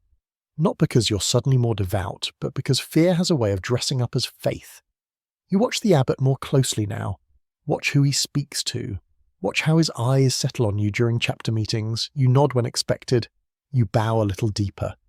But a seed has been planted, not heresy, just doubt. You wonder how many others have felt it. How many questions have been swallowed down behind vows of silence. You catch Brother Felix staring into the fire during Vespers, lips moving silently, not with the prayer but with something else. You find a scrap of parchment tucked behind a psalter, just one line. What if the darkness is not a test, but a teacher? You don't show it to anyone, you burn it, slowly, watching the flame catch, and yet you feel it inside you like a second heart. That's the thing about heresy, it's not always about defying doctrine. Sometimes it's just asking the wrong question at the wrong time. Sometimes it's wondering if God loves you before you've earned it. Sometimes it's dreaming of freedom and not immediately calling it sin. Don't know what happened to Aldrich. Maybe he was sent to another monastery. Maybe locked away, maybe worse. You'll never find his name in the register again. That's certain. His psalter was redistributed, his bed reassigned, his candle snuffed, but he left something behind. In the corners of your mind. In the hesitation before you bow. In the way you listen more closely now to the chanting, wondering if it's truth or just echo. You light a candle that night, long after Compline, not for a saint, not even for Aldrich, whose fate you aren't supposed to mourn. You light it for the question, the one that still burns. Power wears a robe just like yours. That's the first thing you learn as you rise through the monastic ranks. Not because you asked to, but because you're obedient. You copy texts neatly, and let's be honest, because you haven't dropped a candle or started quietly questioning original sin in public. Not yet. So now Brother Martin calls you disciplined. The abbot nods at you more than once a week, and suddenly your name appears beside supervisory duties on the weekly rota. Just like that, you've become someone others notice when they're sweeping the cloister. You didn't mean to climb, it just sort of happened while you were trying not to fall. And with the elevation comes a strange new burden. You start seeing how the gears of the monastery turn, and you start seeing who turns them. The abbot's cell is larger than yours, of course. Larger than anyone's, with its thick wooden door and stained glass window of St. Peter brandishing keys like a bouncer at the pearly gates. His robe is darker, his voice lower, and when he enters the chapel, everyone straightens like wind-up toys. He rarely smiles. He doesn't need to. Smiling is for the weak, or at least the moderately humble. The abbot doesn't ask for obedience, he absorbs it. Officially, abbots are chosen through election by the monks themselves, but let's not pretend this is democracy. By the time someone's being considered, the others have already been nudged toward approval by whispered praise and a few not-so-innocent recitations of his virtues during meals. The system favours the clever and the quiet, the ones who never get caught napping during vigils and who speak just enough Latin to sound wise but not enough to raise questions. And then there are the sub-priors, the cellars, the guest masters, layers of authority beneath the abbot, each with their own tiny kingdom. The cellarer controls the wine and the salt, which means he controls joy. The guest master speaks to the outside world, and sometimes even laughs, though only with outsiders. The librarian has access to books no one else is allowed to read. Each of them holds a piece of the monastery's soul in their ink-stained hands. You're not immune to it either. The first time a novice bows to you, you feel a rush. A spark of pride you instantly bury in a Hail Mary and 2 extra verses of Psalm 37. But it lingers. When you assign Brother Felix to garden duty, you catch yourself doing it with just a little too much satisfaction. When you're given a key to the side door of the Scriptorum, your fingers tingle with the weight of it. This is how it begins. Power here isn't loud, it's quiet and slow and deeply enshrined in routine. The abbot never raises his voice. He doesn't need to. His decisions ripple outward through layers of obedience until you find yourself hauling stone at sunrise and calling it divine will. You witness your first real abuse of it when Brother Adalbert, an older monk with a limp and a sharp memory, is reassigned from the library to the compost pit with no explanation. He doesn't protest, just bows and shuffles off, but the reason floats through the cloister like incense. He corrected the abbot's Latin during Vespers, not publicly, just a soft murmur. 1 line, 1 conjugation, and that was enough. From then on you notice the subtler games of monastic politics. A slightly too generous portion of cheese for Brother Thomas, a candle left mysteriously on Brother Gervais's bench during Lent, reassignments that look random but clearly serve some agenda, and always the abbot, watching, deciding, never explaining. Historically, monasteries were supposed to function as humble communities, ruled by his spiritual discipline and self-denial. But in reality, they often mirrored the world they claimed to reject. Politics flourished within the cloister. Ambition simmered beneath vows of poverty. Abbots wielded enormous influence, and corruption, though quieter than in the outside world, still seeped in through the cracks. There's a well-known case from the 12th century of an abbot who used monastery funds to buy a personal vineyard. Another kept a private stash of manuscripts he refused to share with the brothers. One was even accused of fathering a child with a laundress from the village, though of course the official record notes only his early retirement due to illness. And here, your abbot is no monster. He's not cruel, but he is careful. He rewards loyalty. He ignores those who ask too many questions. He speaks of grace like it's a ladder, and he stands on the top rung. You once believed monastic life was a great equalizer, that your vows stripped you down to the same bare soul as every other brother. But now you know better. Vows don't erase human nature. They just give it a new vocabulary. Pride becomes zeal. Favoritism becomes discernment. Fear becomes discipline. One day you're asked to sit in on a disciplinary council. A novice, barely 18, has been caught reading from a book that was meant for senior monks only. A commentary on Revelation. Nothing scandalous, just above his level. He's scared. Kneeling. Trembling. You wait for the abbot to scold him gently, to offer guidance. Instead, he says, presumption is a weed that grows in fertile minds, and assigns the boy a month of silent labour. No speech, no chapel, no study, just digging ditches behind the garden wall. You flinch, but you say nothing. Afterward, the abbot turns to you and says, "A monk must learn where his boundaries are." You nod. You chant your psalms. You go back to the Scriptorum and write a particularly beautiful cue illuminated with gold leaf. And you try not to think about how easily your silence joined the machinery. You're not proud of it, but you are safer now. That's the deal, isn't it? You trade a little piece of your voice for a little more shelter, a little less scrutiny. And before long, you can't remember the last time you objected to anything. There's a fringe belief among some monastic scholars that power can be sanctified, that the abbot, as Christ's representative in the cloister, cannot sin in his role, that his judgments, even if flawed, are absorbed into the divine plan. Others call this dangerous nonsense, the root of ecclesiastical tyranny. You don't know what to believe anymore, but you do know this. When you hear the abbot's footsteps behind you, you stand straighter. When he asks you to take a new novice under your wing, you say yes before he finishes the sentence. And when you pass by Brother Adalbert in the garden, wrist deep in compost, you nod without meeting his eyes. It's not fear, not exactly. It's the shape of obedience after it's been worn smooth by time. You don't see them, not really. The nuns, that is. They are just a story, a rumour, a line in a sermon. Shadows wrapped in linen, praying on the other side of a hedge. You pass their priory once a month. On the rare occasion you're sent out to deliver letters or collect wax from the village. Their building is smaller, older, clinging to the hill like a sleeping cat. No bells toll from it, not anymore. They pray in silence, or so you've heard. You look straight ahead as you walk past. Always straight ahead. But then one day you hear singing. Not from the chapel, not from your own brothers. This is different. Softer, higher, unshaped by the harsh discipline of male lungs. You're in the herb garden near the east wall, when it drifts through the trees, barely a whisper like wind brushing across stone. You freeze. It stops. You're not supposed to listen. You're not supposed to notice, but you do, and once you've noticed, you can't unhear it. Later that night, during chapter, the abbot speaks sternly about guarding the senses. He warns of temptation, of the devil slipping in through the ear, the eye, the memory. He says, even a chaste thought can become the seed of damnation. No one says anything, but the brothers shift in their seats, and your cheeks burn. You wonder if someone saw you pause in the garden, if someone else heard the song. Nuns exist in your world like forbidden fruit that's already been eaten, and then banned retroactively. You're not supposed to think about them, yet everyone does. They're your counterparts, your mirrors, your cautionary tales. You copy texts that warn of Eve, of Delilah, of Jezebel, but no one mentions St. Hildegard, who wrote music and medicine.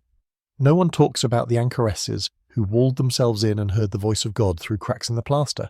They live nearby, but they might as well be across the sea. A few weeks later, the guest master returns from a neighbouring abbey with news. One of the nuns is ill. The message is quiet, but it lands like a pebble in the middle of your mind.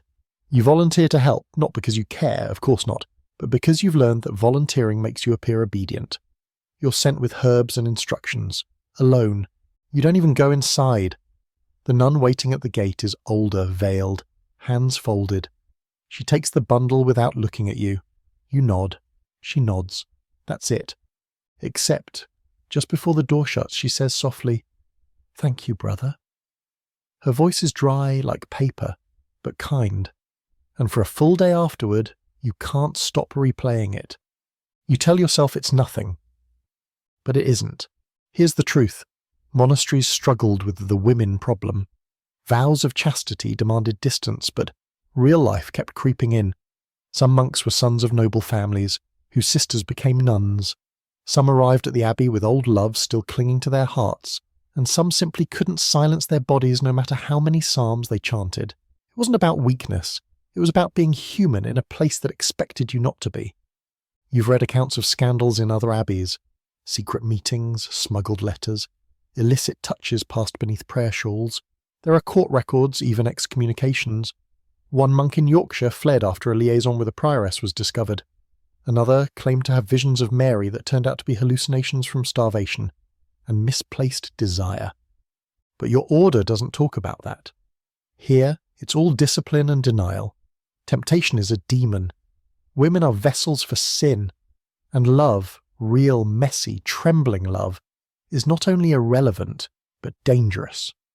Still, the cracks show. Brother Felix stares too long when the nuns pass by on feast days. Brother Gervais, gentle and quiet, once confessed to keeping a scrap of embroidered cloth beneath his pillow. He said it was from his sister, but no one asked questions. And Brother Silvanus, you've heard him whisper names in his sleep, soft like prayer, and not names of saints. You dream of them now, not lustfully. At least not always.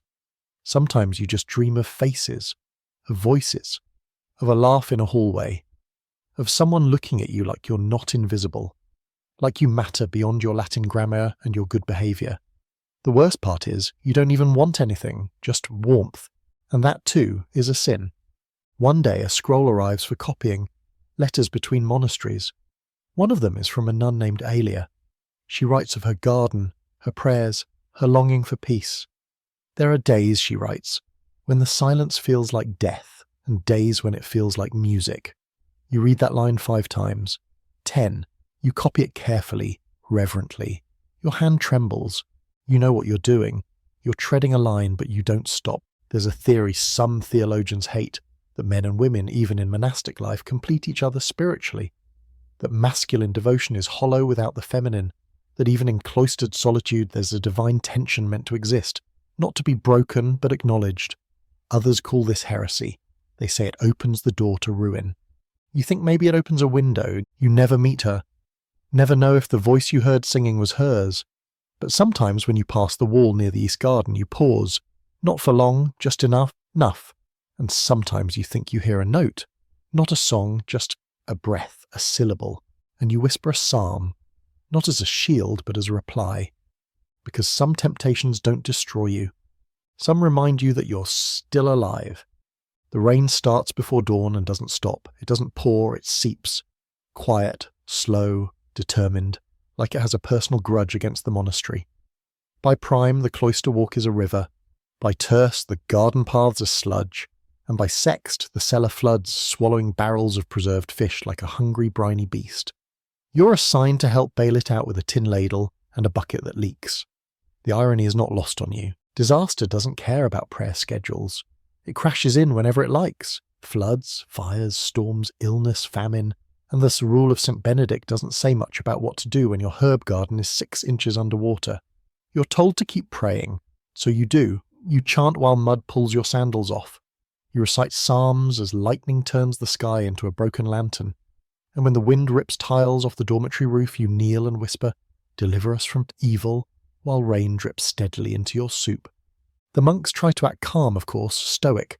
God is testing them, testing you, that's the official line. The abbot delivers it with his usual grim serenity during chapter, his voice barely audible over the wind howling through the rafters. "We shall not be moved," he says, even as the chapel doors shudder in their hinges. You admire his conviction, or his denial, or both, but outside the script things unravel. Brother Leontius curses when his manuscripts are soaked through. Brother Silvanus slips on the stone steps and breaks his ankle. You hear someone mutter, "Why, God?" during Vespers, soft, raw and real. No one acknowledges it, but everyone heard. You wonder if God did too. Then the fire comes, not from the heavens, but from the kitchen. A careless spark, a fallen cloth, a pile of dry wood. It catches fast. The smoke rolls into the refectory like a beast. You're carrying a bowl of lentils when the alarm bell rings, short, sharp, panicked. You drop the bowl and run. The kitchen is blazing, orange and black, heat radiating off the stone walls like the breath of a furnace. Monks scramble, some with water, others just frozen, stunned. You and 3 others form a line from the rain barrel, dousing the flames with buckets while Brother Elias throws salt on the fire like it's a demon. You have no idea if it helps. Eventually the flames die down, leaving the kitchen a blackened ruin and the smell of scorched barley hanging in the air like grief. The next morning the abbey has no bread, no fire to bake with. You eat raw root vegetables and pretend they're penance. No one says anything. Even the abbot's voice is quieter during prayers, like ash has gotten into his lungs. Historically, monasteries were vulnerable to disaster.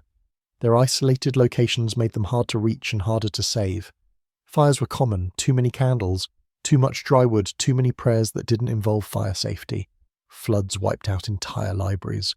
Storms flattened chapels, and famine, well, famine was always lurking, just a failed harvest away. You feel famine before it's announced. The vegetables grow thin, spindly, confused by the erratic weather. The orchard yields half its usual fruit. The bees vanish, even the rats seem hungry. The cellar, once stuffed with barley, peas, and dried fish, now echoes when you walk through it. The abbot tightens the fast schedule. 2 meals a day become 1. Bread gets thinner. Soups become water-seasoned with the memory of lentils. You volunteer for garden duty, not because you like dirt, but because it gives you first pick of whatever turns up. One day you pocket a small carrot. You don't eat it. You just hold it in your hand, feeling its weight, its defiance.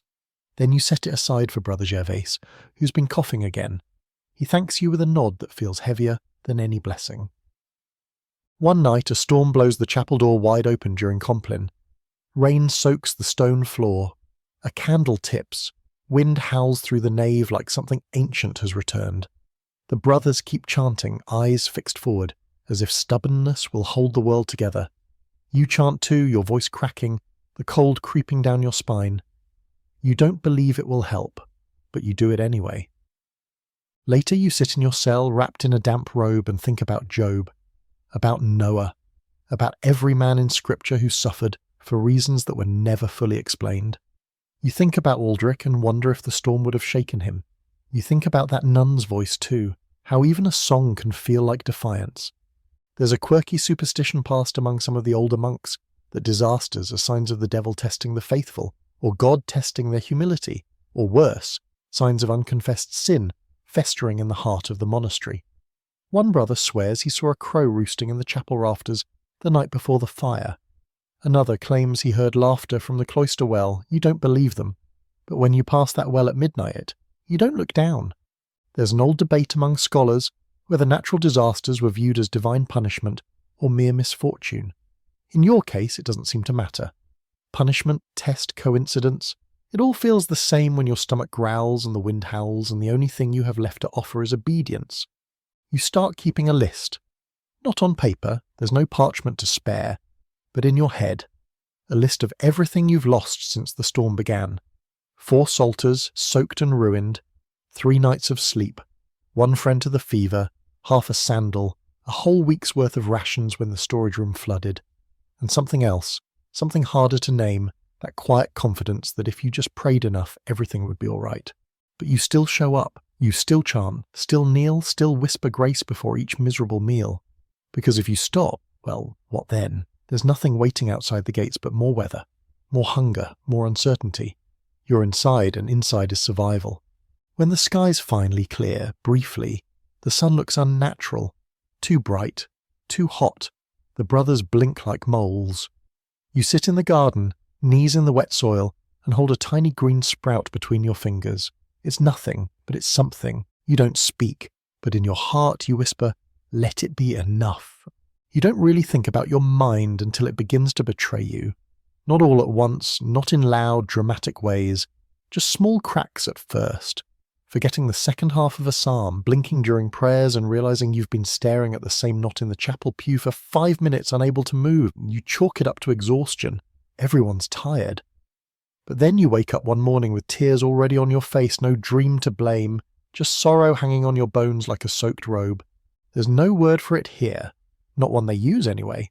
Depression, anxiety, trauma, those are modern inventions, soft words for something the monastery doesn't acknowledge, unless it's happening loudly enough to interrupt Vespers. Here, if your spirit aches, it's assumed to be sin. If your thoughts grow dark, it's assumed to be the devil. You're not unwell. You're unfaithful. So you pray harder. It doesn't help. You try fasting more, chanting louder, volunteering for latrine duty as a kind of penance. Still, the weight in your chest lingers. It's like carrying a stone inside your ribcage, one that pulses when you try to sleep and drags your steps down the cloister walk. One morning, during matins, Brother Thomas collapses. Not physically, he just stops. Stops chanting, stops breathing evenly. You see his face go blank, like someone extinguished the light behind his eyes. He's led away in silence, no explanation, no name mentioned at chapter. You ask the infirmarian, and he says only, Sometimes the mind grows weary of discipline. You don't see Thomas again for 2 weeks. When he returns, he walks slower, eyes down, hands clasped at all times like he's afraid of what they might do if they're not. You try to speak with him during the weekly speech window, but he says only, "I'm better now," and nothing more. That's when you start noticing it in others. Brother Osric, who stares too long at candle flames, Brother Felix, who winces at the sound of the bell, Brother Gervase, who laughs at nothing and then quickly stifles it with a cough. The signs are all there if you know how to read them, and now you do. There's a fringe belief among early monastic writers that mental disturbance is a form of spiritual warfare, not metaphorically, literally. The Desert Fathers spoke of demons that attack not through temptation of the flesh, but through fear, despair, and confusion. St. Anthony once described days of spiritual fog, where God seemed distant and every prayer felt like screaming into a pit. The term for it?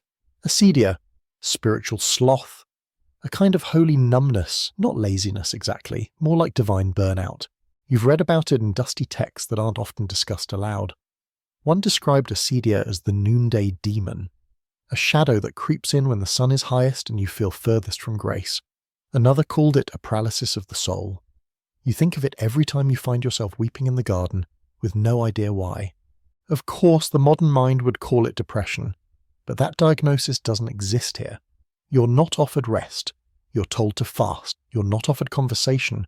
You're told to confess. You're not told it's okay to feel overwhelmed.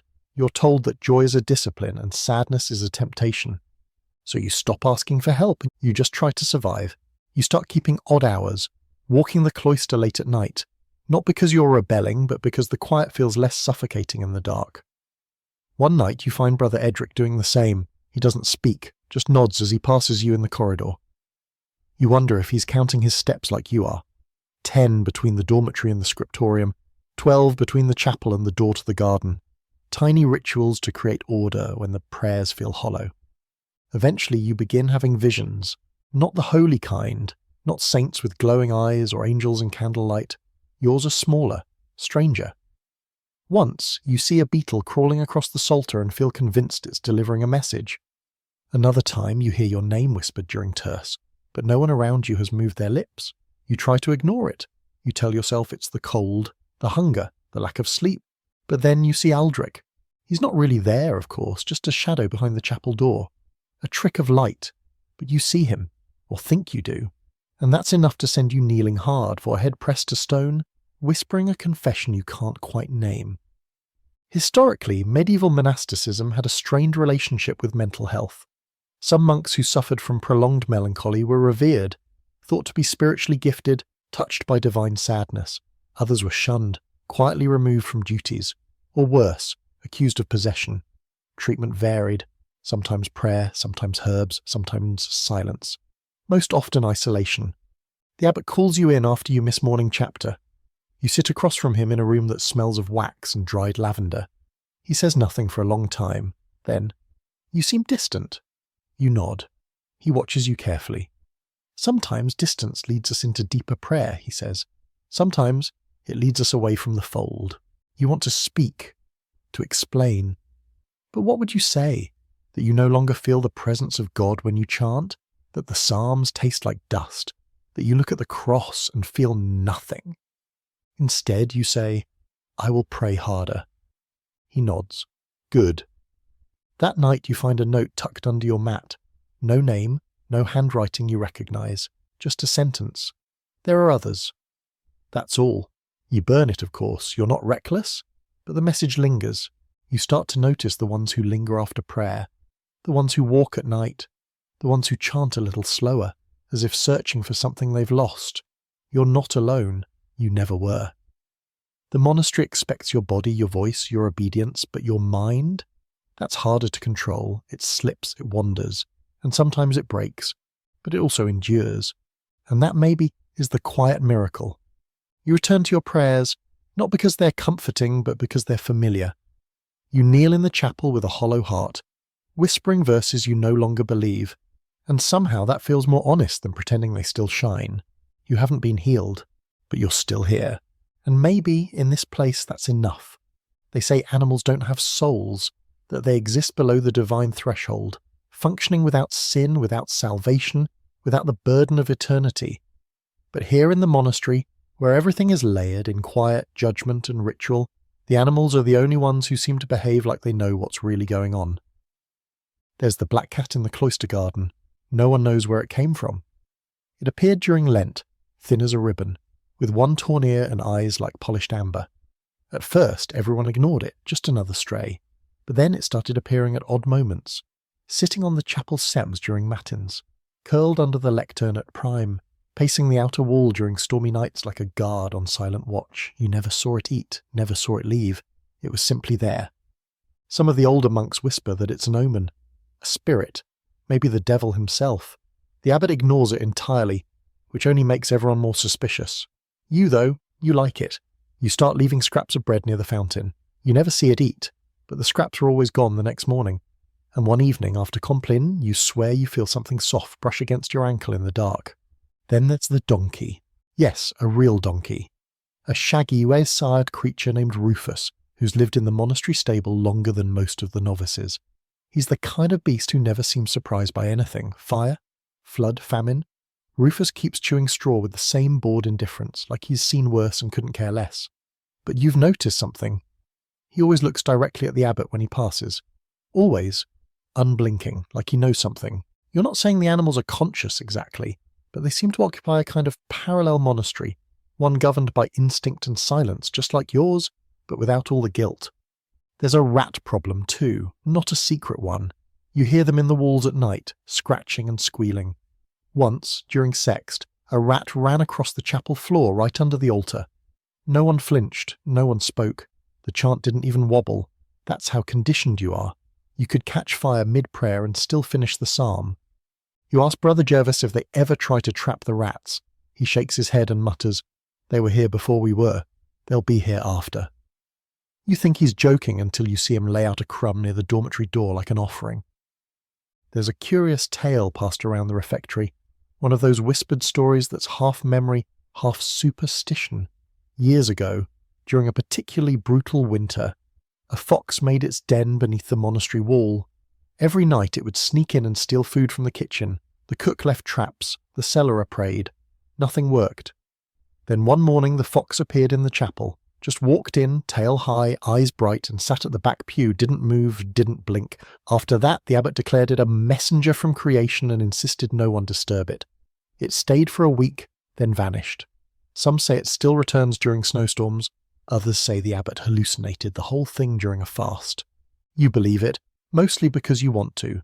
Animals aren't bound by the rules here. They don't kneel, don't fast, don't flagellate themselves for impure dreams, and yet they thrive. They sneak into the warmest corners. They eat what they need. They sleep when they're tired. They don't question their place in the world. And most importantly, they don't pretend to be holy. They just are. There's a mouse in the Scriptorum that you've named Abel. Small, grey, silent as breath. He lives behind the shelf of damaged psalters and occasionally peeks out to sniff the inkwells. Brother Leontius swore he'd catch and kill it, but so far Abel's outwitted every trap.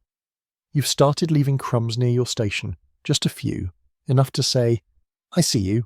One night you wake up to the sound of hooves. Not loud, not frantic, just a steady clop across the flagstones. You pull on your robe and slip out into the cloister, heart pounding. The moon is pale, almost blue, and the shadows stretch long across the walk. Rufus stands in the centre of the courtyard facing the chapel, alone, still, watching. You don't move, you both stand there breathing the same cold air. The wind rustles the ivy. Somewhere in the rafters an owl hoots once. Then Rufus snorts, turns and walks back toward the stable like he'd forgotten something important. You don't sleep the rest of the night. Historically, animals played strange roles in monastic life. Cats were welcome for their pest control, but also feared as symbols of temptation. Dogs were companions, but rarely permitted inside chapels. Birds, especially doves, were treated as messengers of the divine, and some saints were rumoured to have tamed beasts with nothing but prayer. St. Cuthbert fed eagles. St. Jerome supposedly had a lion for a roommate. But here, in your quiet, crumbling monastery, the animals aren't symbols. They're neighbours, witnesses, unbothered by theology, uninterested in your sins. They're reminders that not all creation is trying to be redeemed. And maybe, just maybe, that's why they're at peace. You begin to crave that kind of simplicity. Not ignorance, just freedom from the need to prove anything. To climb any spiritual ladder. To chant until your throat aches and your conscience feels scoured. You want to lie in the sun like Rufus. To dart between shelves like Abel. To sit in the chapel with no agenda, no script, no guilt, just presence. You start to pray differently, not louder, not more often, just differently. You stop asking for forgiveness so much. You start saying thank you for small things, for crumbs, for quiet, for the cat that curls on your cloak during evening prayers.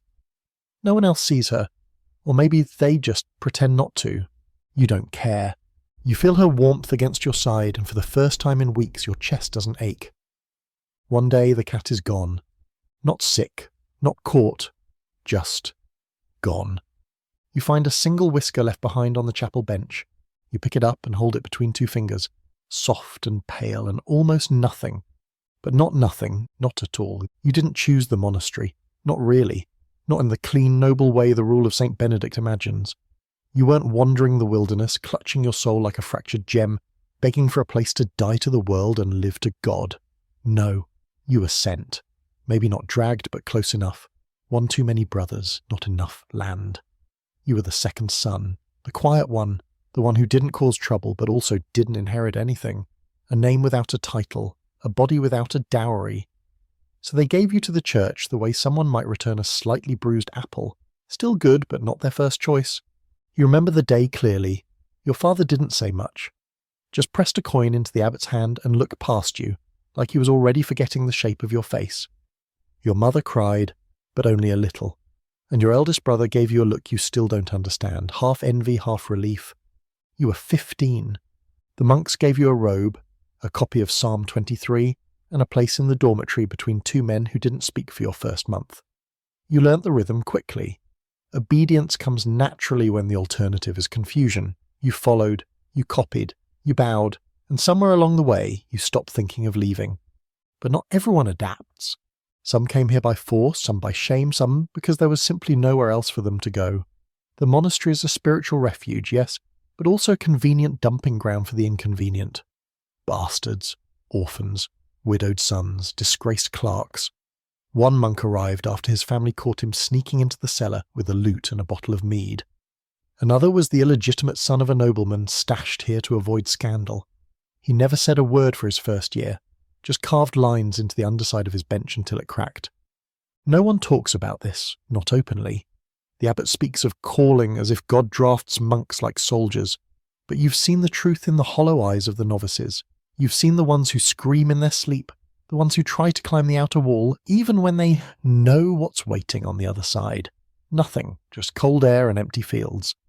You once caught Brother Thorn standing at the gate during a storm, robe-soaked, hair plastered to his forehead. He didn't move when you approached, just said, "If I walk far enough, I stop being someone's burden." Then he stepped back inside and never spoke of it again. Historically, this kind of forced monasticism wasn't rare. Families often offered children to the church as payment for land deals, or as a way to rid themselves of troublesome relatives. It wasn't always cruelty, sometimes it was survival, but the line between devotion and exile blurred constantly. Not every monk took vows with a willing heart. You find a letter one day, unopened, tucked into a psalter in the back of the Scriptorum. It's addressed only to Mother. No date, no seal. Inside, "I am trying, but I am afraid. I miss the sound of your hands in the flour. I miss being called by my name." It's unsigned. You don't recognize the handwriting. You return the letter to the psalter and say nothing. Because you understand, you've started dreaming again. Not visions, just memories. Your childhood bedroom, the smell of your mother's bread, the feeling of sunlight on your bare shoulders. Laughter. Your brother's, maybe yours. These dreams ache more than nightmares. You wake up with the weight of something you can't hold anymore. And for the first time in years, you wonder what your name sounds like out loud.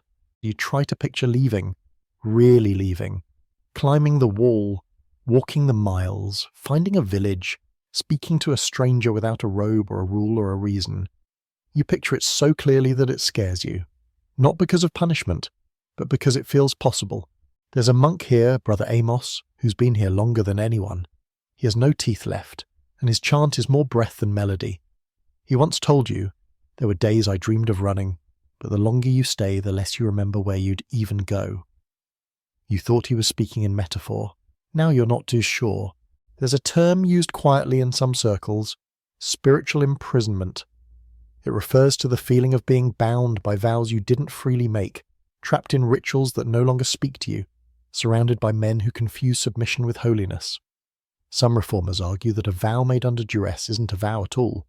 Others say it's precisely because it's hard that it's holy. You don't know where you fall. Some days the prayer feels real. The rhythm soaks into your skin. Other days it feels like you're just pretending better than you did yesterday. And maybe that's enough. Maybe that's all faith is, repetition with hope attached. But you keep your bag packed, just in case. A loaf of bread stolen from the kitchen, a scrap of parchment, a broken rosary, a silver coin with a bite mark in it. You tuck it beneath your mattress and never touch it. You don't plan to leave, you just want to know that you could. That maybe you're still a person beneath the robe. That maybe the walls haven't swallowed your whole name. You take longer walks now, out to the edge of the garden, to the outer wall where the moss grows thickest. Sometimes you sit with your back against the stone, just breathing. No chanting, no guilt, just air. And sometimes, only sometimes, you hear your own name echo faintly in your mind, like a voice calling from far away, like someone who remembers you, like someone who's still waiting. It begins with a glint, a flicker of something shiny behind the lectern in the chapel, just a hint of gold caught in the candlelight. You think it's an illusion at first, a trick of flame and fatigue. But later, when you pass by with the censer, you spot it again. This time, clearer, a ring. Thick, engraved, and certainly not part of any monk's vow of poverty. You glance around. No one's looking, you keep walking, but once you see one glint, you start seeing others. A silver cross, too ornate for common use, hidden in the folds of the abbot's robe during Vespers. A carved ivory comb in the guestmaster's quarters. An extra cushion beneath Brother Anselm's knees, embroidered with threads no peasant could afford, subtle things, but they add up, trinkets, tokens, comforts, all forbidden by rule, all quietly accepted. You feel it most in the kitchen. Brother Elias hums to himself as he stirs the soup, but you've noticed that the cellar key stays tucked into his robe even when he sleeps. The wine he doles out during feast days is richer than usual, the bread fresher, and yet only certain monks ever seem to get the warm loaves. Only certain bowls get the thicker broth. It's favoritism, obviously, you say, but more than that, it's transaction. A shadow economy of obedience and chance. You keep quiet, you're rewarded. You ask questions, you get the thin end of the barley stick. Poverty, as it turns out, is a flexible concept. The rule says you're to live without personal possessions, without indulgence. But who decides what qualifies? Does a slightly padded chair count? A better candle? What about the extra portion of cheese reserved for the cellarer for reasons of health, though no one's ever seen him sick? You once read a passage in the library, buried deep in a book of monastic commentary, that said, "The poverty of the soul is greater than that of the purse." At the time, it felt poetic. Now it just sounds like an excuse. Historically, this isn't surprising. Many monasteries accumulated staggering wealth over the centuries. Land, tithes, offerings, relics. Some abbots controlled estates larger than noblemen. They minted coins, ran vineyards, traded goods. Poverty was the rule on paper. In practice, it depended on how tightly you held the scroll. One notorious abbot in Burgundy used monastery funds to furnish his quarters with silk cushions, stained glass, and a marble footbath. Another in southern France once hosted a royal hunting party, serving venison on gold-rimmed plates while his brothers ate cold millet. Of course, these cases were investigated, and nothing changed. Your own monastery isn't so grand, the walls are cracked, the garden struggles, but even here, the divide between those who truly live the vow and those who merely wear it is clear. You bring it up, carefully, to Brother Gervais. You trust him more than most. He listens, folds his hands, and says, "'Tis not the item, it is the attachment." You nod slowly, but in your chest something pulls tight, because the abbot is very attached to his walking staff carved from dark walnut, inlaid with brass. and the guest master seems particularly attached to his imported honey. You start testing the boundaries. You choose a cold bench instead of the padded one. Refuse the extra cheese when it's offered. Fast more days than required. No one notices, at first. Then Brother Silvanus pulls you aside and says, "Careful, holiness draws attention and not always the kind you want." You laugh, but it doesn't feel funny. Then one evening during Compline, you find a pouch tucked beneath your bench. Inside, 3 silver coins. No note, just the coins. Heavy, cold. You leave them in the donation jar the next morning, quietly. Later the abbot calls you to his chamber.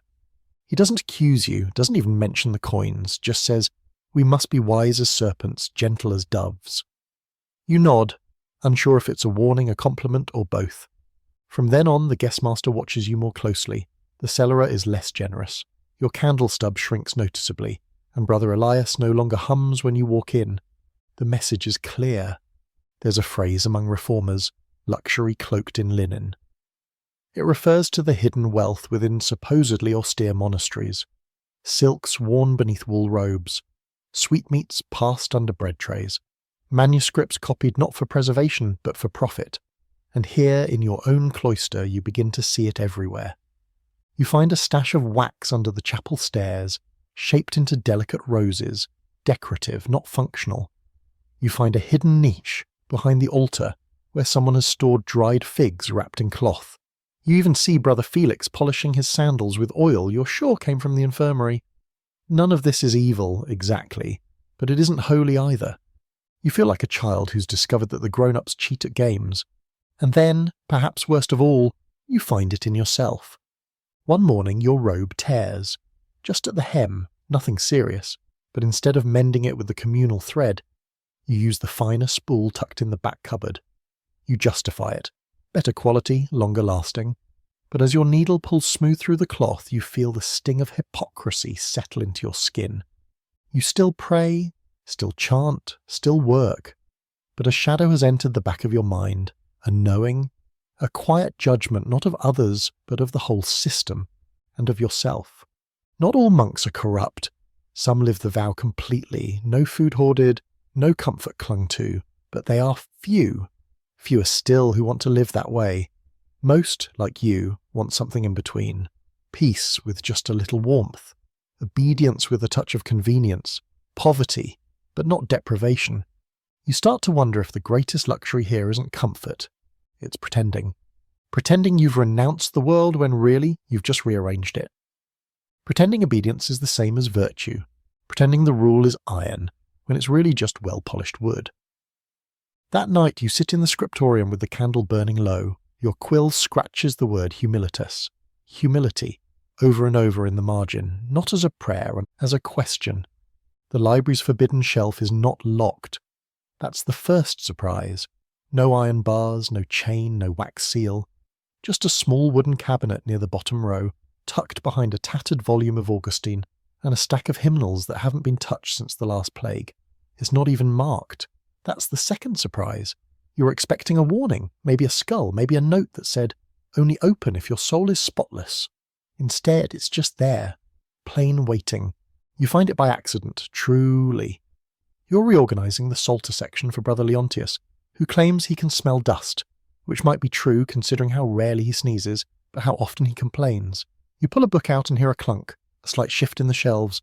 Your fingers brush it against the edge of something smoother, something newer, a binding made from leather too soft, too pliant to be for regular use. You glance around. The library is empty except for Abel, the mouse, who doesn't seem especially interested in what you're doing. You pull the book out. The cover is blank, no title, no seal. You flip it open and find not scripture, not commentary, but poetry. Strange, beautiful, aching poetry. Written in Latin, yes, but not the dry, clipped Latin of the rule or the homilies. This is personal, intimate, full of longing and fire. Lines like, "Vow, I sought God and found a shadow that resembled my own face, and the silence answered not with mercy but with mirrors." You read 3 pages before your hands start shaking. You put the book back. You don't tell anyone, but you return. Every night for a week, you slip back into the Scriptorum after Compline. You wait for the others to fall asleep, and then you steal a candle stub from your cell and tiptoe past the chapel. The library is never locked. Why lock what no one's supposed to want? You read by moonlight and wax, copying passages into the inside of your robe using a piece of charcoal. You memorize phrases like prayers. Doubt is not the enemy of faith, but its beginning. And then the book disappears. You don't see who takes it. You only notice its absence. The shelf where it lived is now filled with a copy of De Institutione Clericorum, which you're fairly certain has never sparked anything other than a headache. You search the rest of the library, the Scriptorum, even behind the altar. Nothing. You sit in your cell that night with your robe pulled to your face, rereading the charcoal marks until they smudge your fingers. And then the questions begin. Who wrote it? Where did it come from? And why was it hidden? There's a rumour, soft as dust, that long ago a monk in this monastery wrote a treatise questioning the doctrine of predestination. He argued that grace could not be earned or denied, only received freely by all. He was censured. The book was burned. But some say a copy survived, hidden in the wall behind the library waiting. You thought it was legend. Now you're not so sure. You ask Brother Gervais if any books were ever removed from the library. He frowns and says, "Books, no, but mine's yes." You don't press him. Historically, monasteries weren't just houses of prayer, they were vaults of knowledge, and not all knowledge was welcome. Heretical texts, mystical visions, anything that hinted at unauthorized interpretations of Scripture, those were often copied, yes, but then quietly hidden or destroyed. But not always. Sometimes curiosity was stronger than obedience. You find another book the next week. Not the same one. This one's older, cracked and mended, written in the margins of a theological commentary. It contains passages from Origen, another church father, long since declared problematic. It mentions the restoration of all souls, even the damned, even the devil. You don't know what you believe, but you keep reading. You learn to spot them, the forbidden ones, not by titles, but by texture. The way the spines don't match the rest, the way the script dips when the scribe hesitated, unsure if this line would damn him. These books aren't just knowledge, they're confessions, risks, prayers written in ink instead of voice. You're not alone either. One night, as you slip into the library, you hear footsteps ahead of you.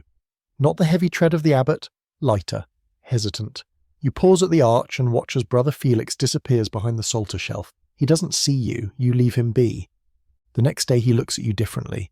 Not afraid, not ashamed, just knowing. There's a debate, quiet, continuous, among monks about where truth comes from. Some say it is given by the church, fixed and final. Others, usually younger and quieter, wonder if truth also rises from within, if the Spirit moves not just through sermons, but through doubt, through questions, through reading a line and gasping because it says something you've always felt but never dared to speak. You start writing, not sermons, not confessionals, just thoughts.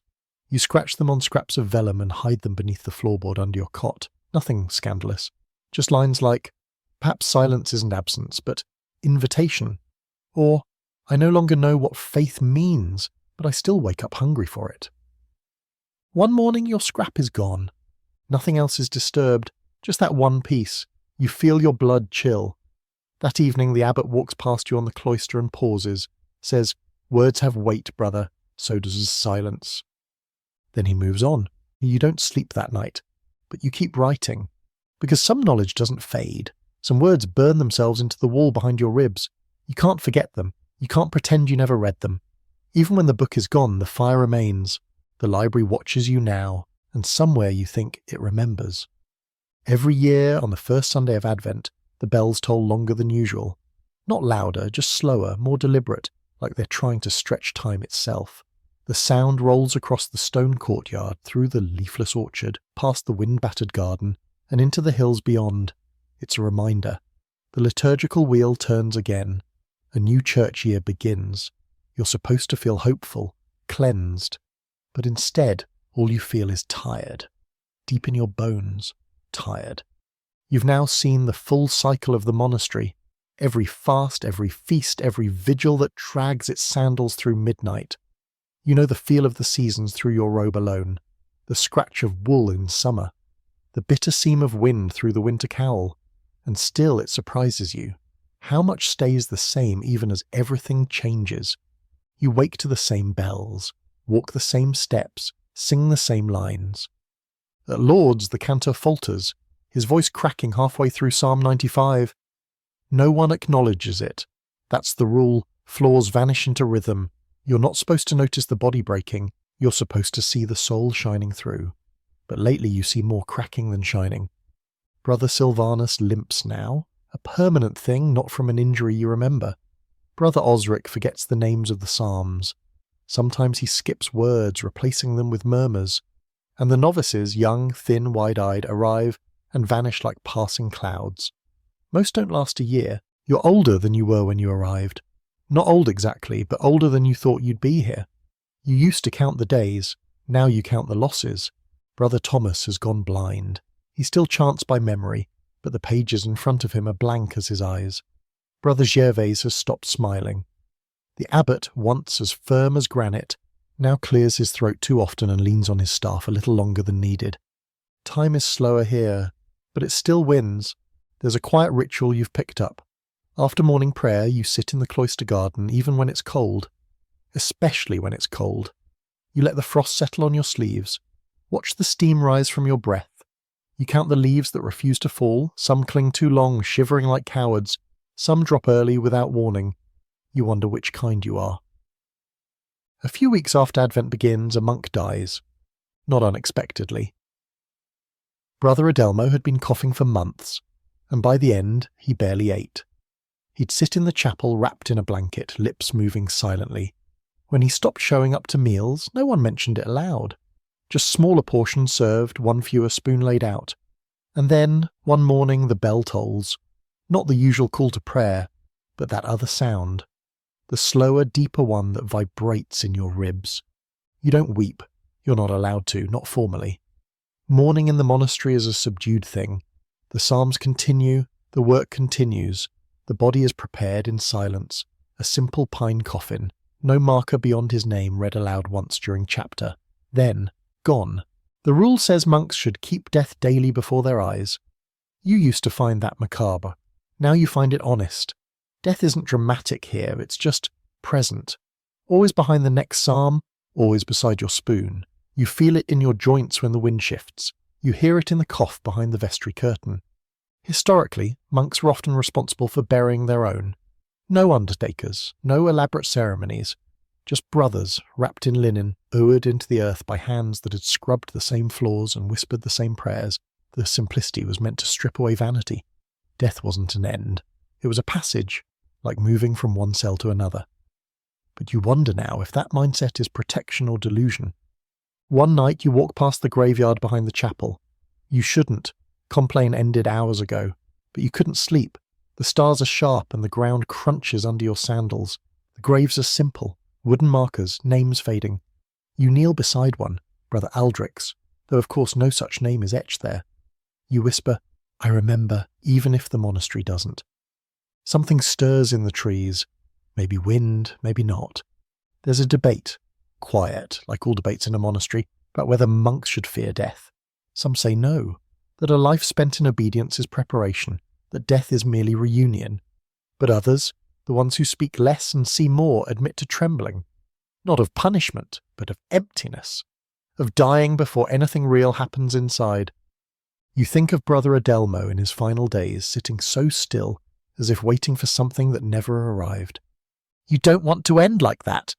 You begin writing again, not secret scrolls, just fragments, a line here, a phrase there. You don't hide them anymore.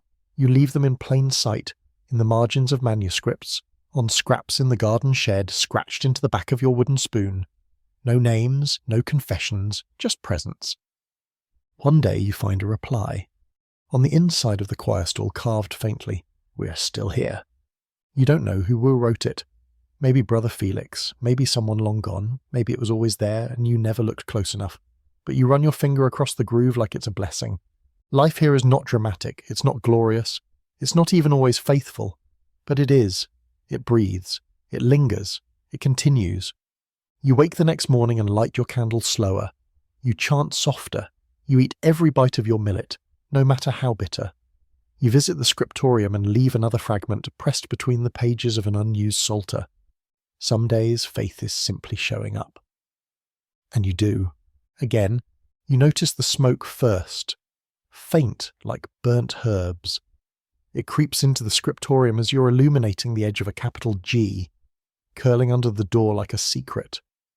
You pause, sniff, and for a moment convince yourself it's just the kitchen fire. Maybe someone left a pot on. Maybe Brother Elias nodded off it again. He does that now, especially after the noon meal. But then the bell rings, twice and hard, and the way it echoes sends the quill slipping from your fingers. You run. The chapel is burning. It isn't raging yet, not flames clawing through the roof, but it's wrong. You smell scorched wood, hear coughing, someone's dragging a bench across the flagstones. You see smoke rising through the nave and a shape, maybe Brother Felix, rushing toward the altar with a bucket that's already sloshed half its contents down his front. The abbot stands by the door, his voice rising like a whip, barking orders. "Sand, move the relics. Do not let the fire reach the psalters." You join the line without thinking, hands passing buckets, feet sliding over wet stones. It's chaos, but it's organised chaos, like the whole monastery was always waiting for something to ignite. Brothers move with terrifying efficiency. The chapel's floor is soaked. A few icons are blackened, the wood still sizzling. You help carry the altar cloth outside, its embroidered thread smoking at the edges. And then it's out, just like that. The fire gasps once, coughs a last breath, and dies. You stand there soaked, trembling, hands smelling of ash. The air is heavy with that choking, bitter scent. Burnt incense and something else. Maybe old wax, maybe something older. You can't stop shaking. Later at chapter, the abbot doesn't ask questions. He simply says, "The chapel will be repaired. We will continue." His tone is flat, final, but everyone's eyes flick toward Brother Leontius, who hasn't spoken since the fire. His right hand is bandaged. No explanation, no confession, no punishment, just silence. That's how it goes. Things burn. No one admits who lit the match. Theories spread naturally.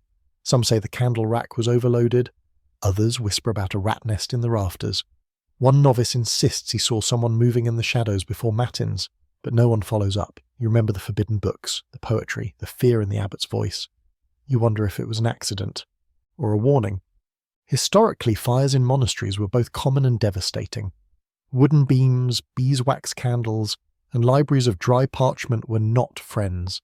Entire scriptoriums were lost in seconds. Sometimes they rebuilt, sometimes they didn't.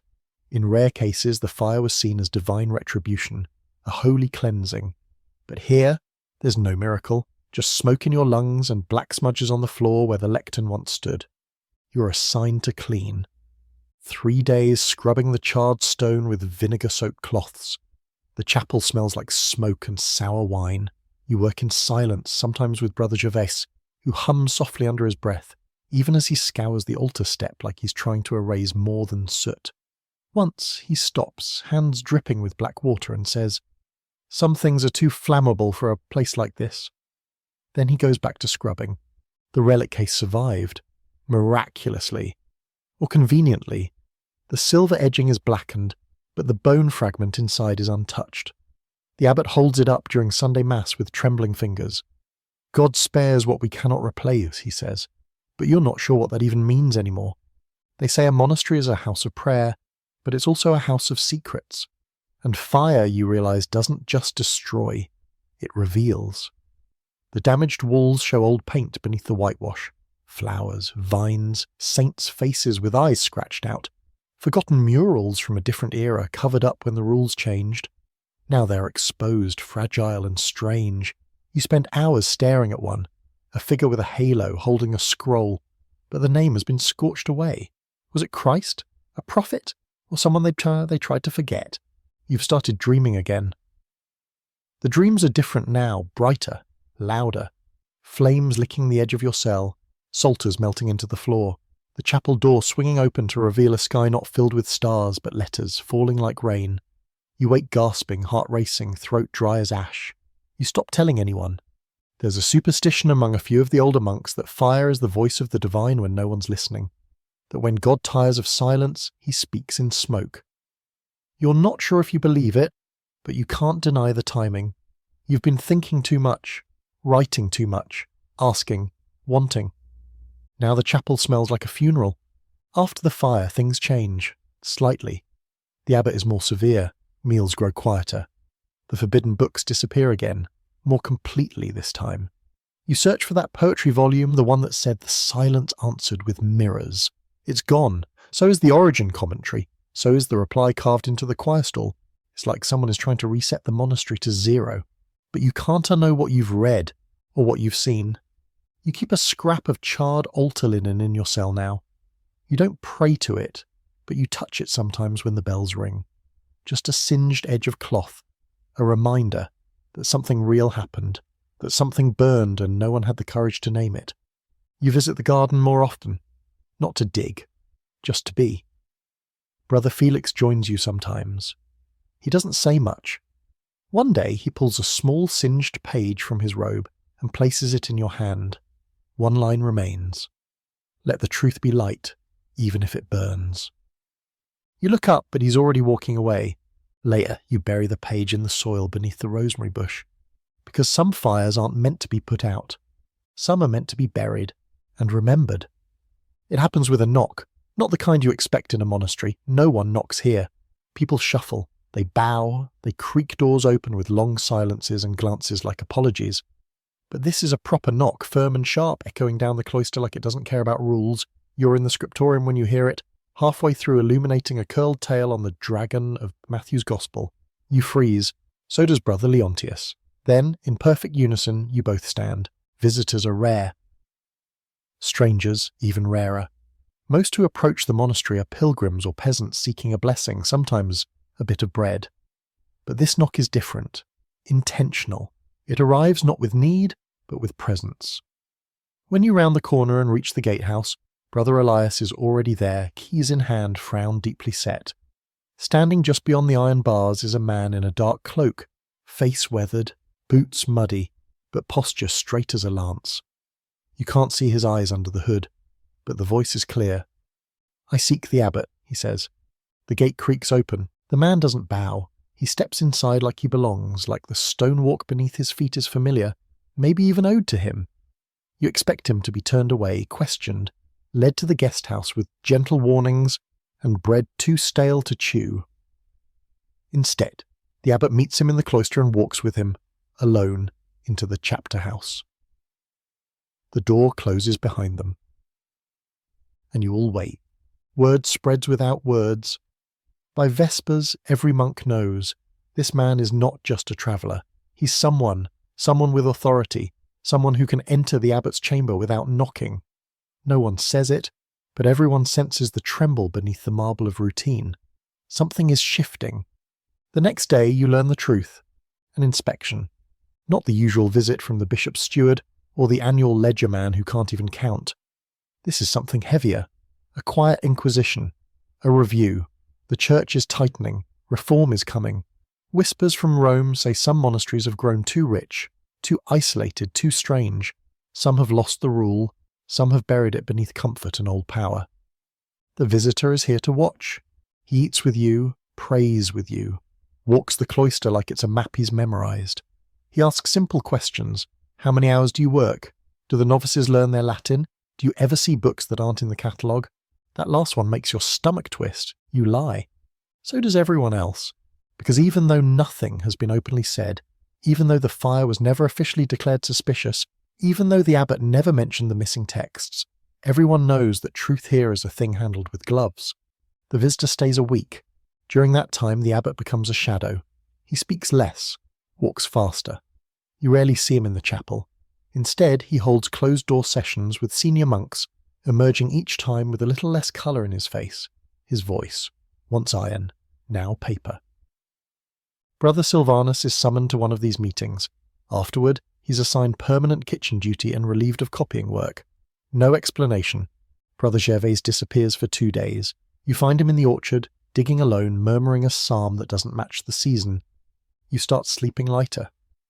Historically, church inspections weren't uncommon, especially during times of reform.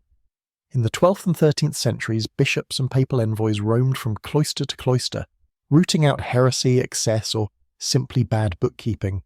Sometimes it led to nothing. Other times abbots were stripped, monks reassigned, libraries seized. A few were disbanded entirely. Too dangerous, too strange, and too independent. And your monastery has always prided itself on being just that, independent. The visitor speaks to you directly on the 5th day. You're sweeping the cloister when he approaches. You read often, he says. It isn't a question. You nod. And write? Again you nod. Do you believe everything you copy?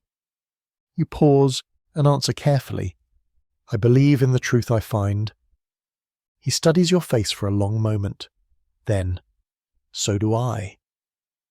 You don't know what he means. That night a scroll vanishes from the Scriptorum. Not a forbidden one, just a list, a roster of names, duties, small notes. The next morning the abbot tells you there will be changes. Some monks will be reassigned to other monasteries. Some duties will be shifted. Some privileges revoked. You're not on the list. But Brother Felix is. You find him in the garden packing. His hands are steady. They want to clean the well, he says. Maybe they should. Then he smiles gently and says, maybe you'll stay long enough to see it filled again. He doesn't say goodbye. The visitor leaves on a Sunday, before dawn. No fanfare. Just a hoofbeat on the old Roman road and silence in his wake. The abbot delivers a short address at prime. We remain as we were, committed to prayer, work, and truth. His hands tremble as he lifts the psalter. You don't believe him, because things have changed. The forbidden texts are gone, yes, but something else remains, etched in the silence between bells. You see it in the way Brother Osric lingers longer in the chapel, in the way Brother Leontius no longer corrects mistakes in the margins, the way you too pause before copying a line, wondering if it's worth preserving. That night in the Scriptorum you find a new note carved into the edge of the lectern. He didn't find it all. You smile, not because you're relieved, not because you're defiant, but because the truth lives on in quieter places now, not in scrolls, in people. You carry your candle back to your cell. The hallway is dark, the air still holding the scent of incense and fear, but beneath it you detect something else, the faintest trace of smoke, still smouldering, still warm. Snow arrives in silence, which feels fitting. There's no dramatic flurry, no roaring wind. Just one morning you wake, and the cloister has been softened, buried beneath a thin white veil. The courtyard looks unfamiliar, like the stones have forgotten their shape. Even the bells sound muted. They're tolling wrapped in cold air and frost. You step outside, robe pulled tight, and breathe it in. The monastery in snow feels like a memory of itself, distant and sacred, as if it's waiting for something it can't name. Everyone moves more slowly now, not out of reverence, out of stiffness. Bones creak and sandals slip. The heated stones in the refectory are down to their last reserves, so meals are quick and quiet. You take comfort in the sound of spoons scraping bowls. It reminds you that there's still motion, still rhythm, and in this place, rhythm is survival. You've been here for years now, maybe 5, maybe more. You stopped counting after Aldrich died, after Gervase was sent away, after the fire, the inspection, the small changes that no one would admit happened, but everyone feels in the marrow of their days. You're not a novice anymore, and you're not yet old. You exist in that middle space, seen, relied upon, but not yet feared for what you might say, which, in the monastery, is power. The abbot walks with a cane now. He doesn't pretend it's for ceremonial purposes. His cough worsens with the cold. During chapter, he often pauses mid-sentence, eyes closed, lips tight. Sometimes you wonder if he's listening for God, or for the end of his own breath. The days grow short, light disappearing by early afternoon. Compline feels like midnight, though it's barely 6. You take to walking the cloister at odd hours, boots crunching gently over Sugarfrost. Abel the mouse now permanently wintering beneath the psalter shelf. You bring him crumbs from your own ration, not because you're charitable, but because it feels like an agreement. You both live quietly, unnoticed, and hope no one comes to rearrange you. One evening you hear singing, not from the chapel, not the rigid practice chant. This is something else, softer, warmer, not in Latin, a lullaby maybe, sung too low to catch every word, but you can feel it. You press your back to the wall near the herb garden, eyes closed. It's a woman's voice, a nun perhaps, or a memory. You don't try to find the source. Some mysteries are best left in the air. There's a ritual at the end of the year, a burning of scraps, broken tools, parchment too damaged to preserve. It's meant to make space. To clear the old and begin anew. This year the pile is larger than usual. Bits of charred hymnals, a cracked icon frame, the abbot's old shoes. You watch it all go up in a quiet blaze, surrounded by men who no longer flinch at fire. You toss in your first robe, the one you arrived in. It's thin now, patched too many times to be useful, but when you throw it in, the flames catch quickly, greedily. The hem burns first, curling like dried leaves. You remember the day you first wore it, how heavy it felt, how tight the collar seemed. It feels lighter now, maybe because you're no longer trying to vanish inside it.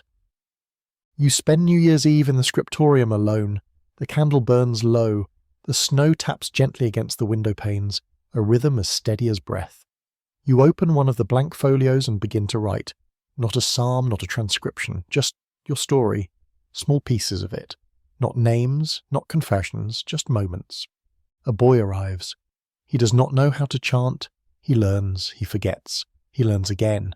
You write slowly, deliberately, not for anyone else, not to be found, just to release it. Line after line, you don't finish, you never expected to. But when the candle dies, you feel something ease in your chest. There's an ongoing debate among monastics about legacy, whether monks should leave anything behind at all.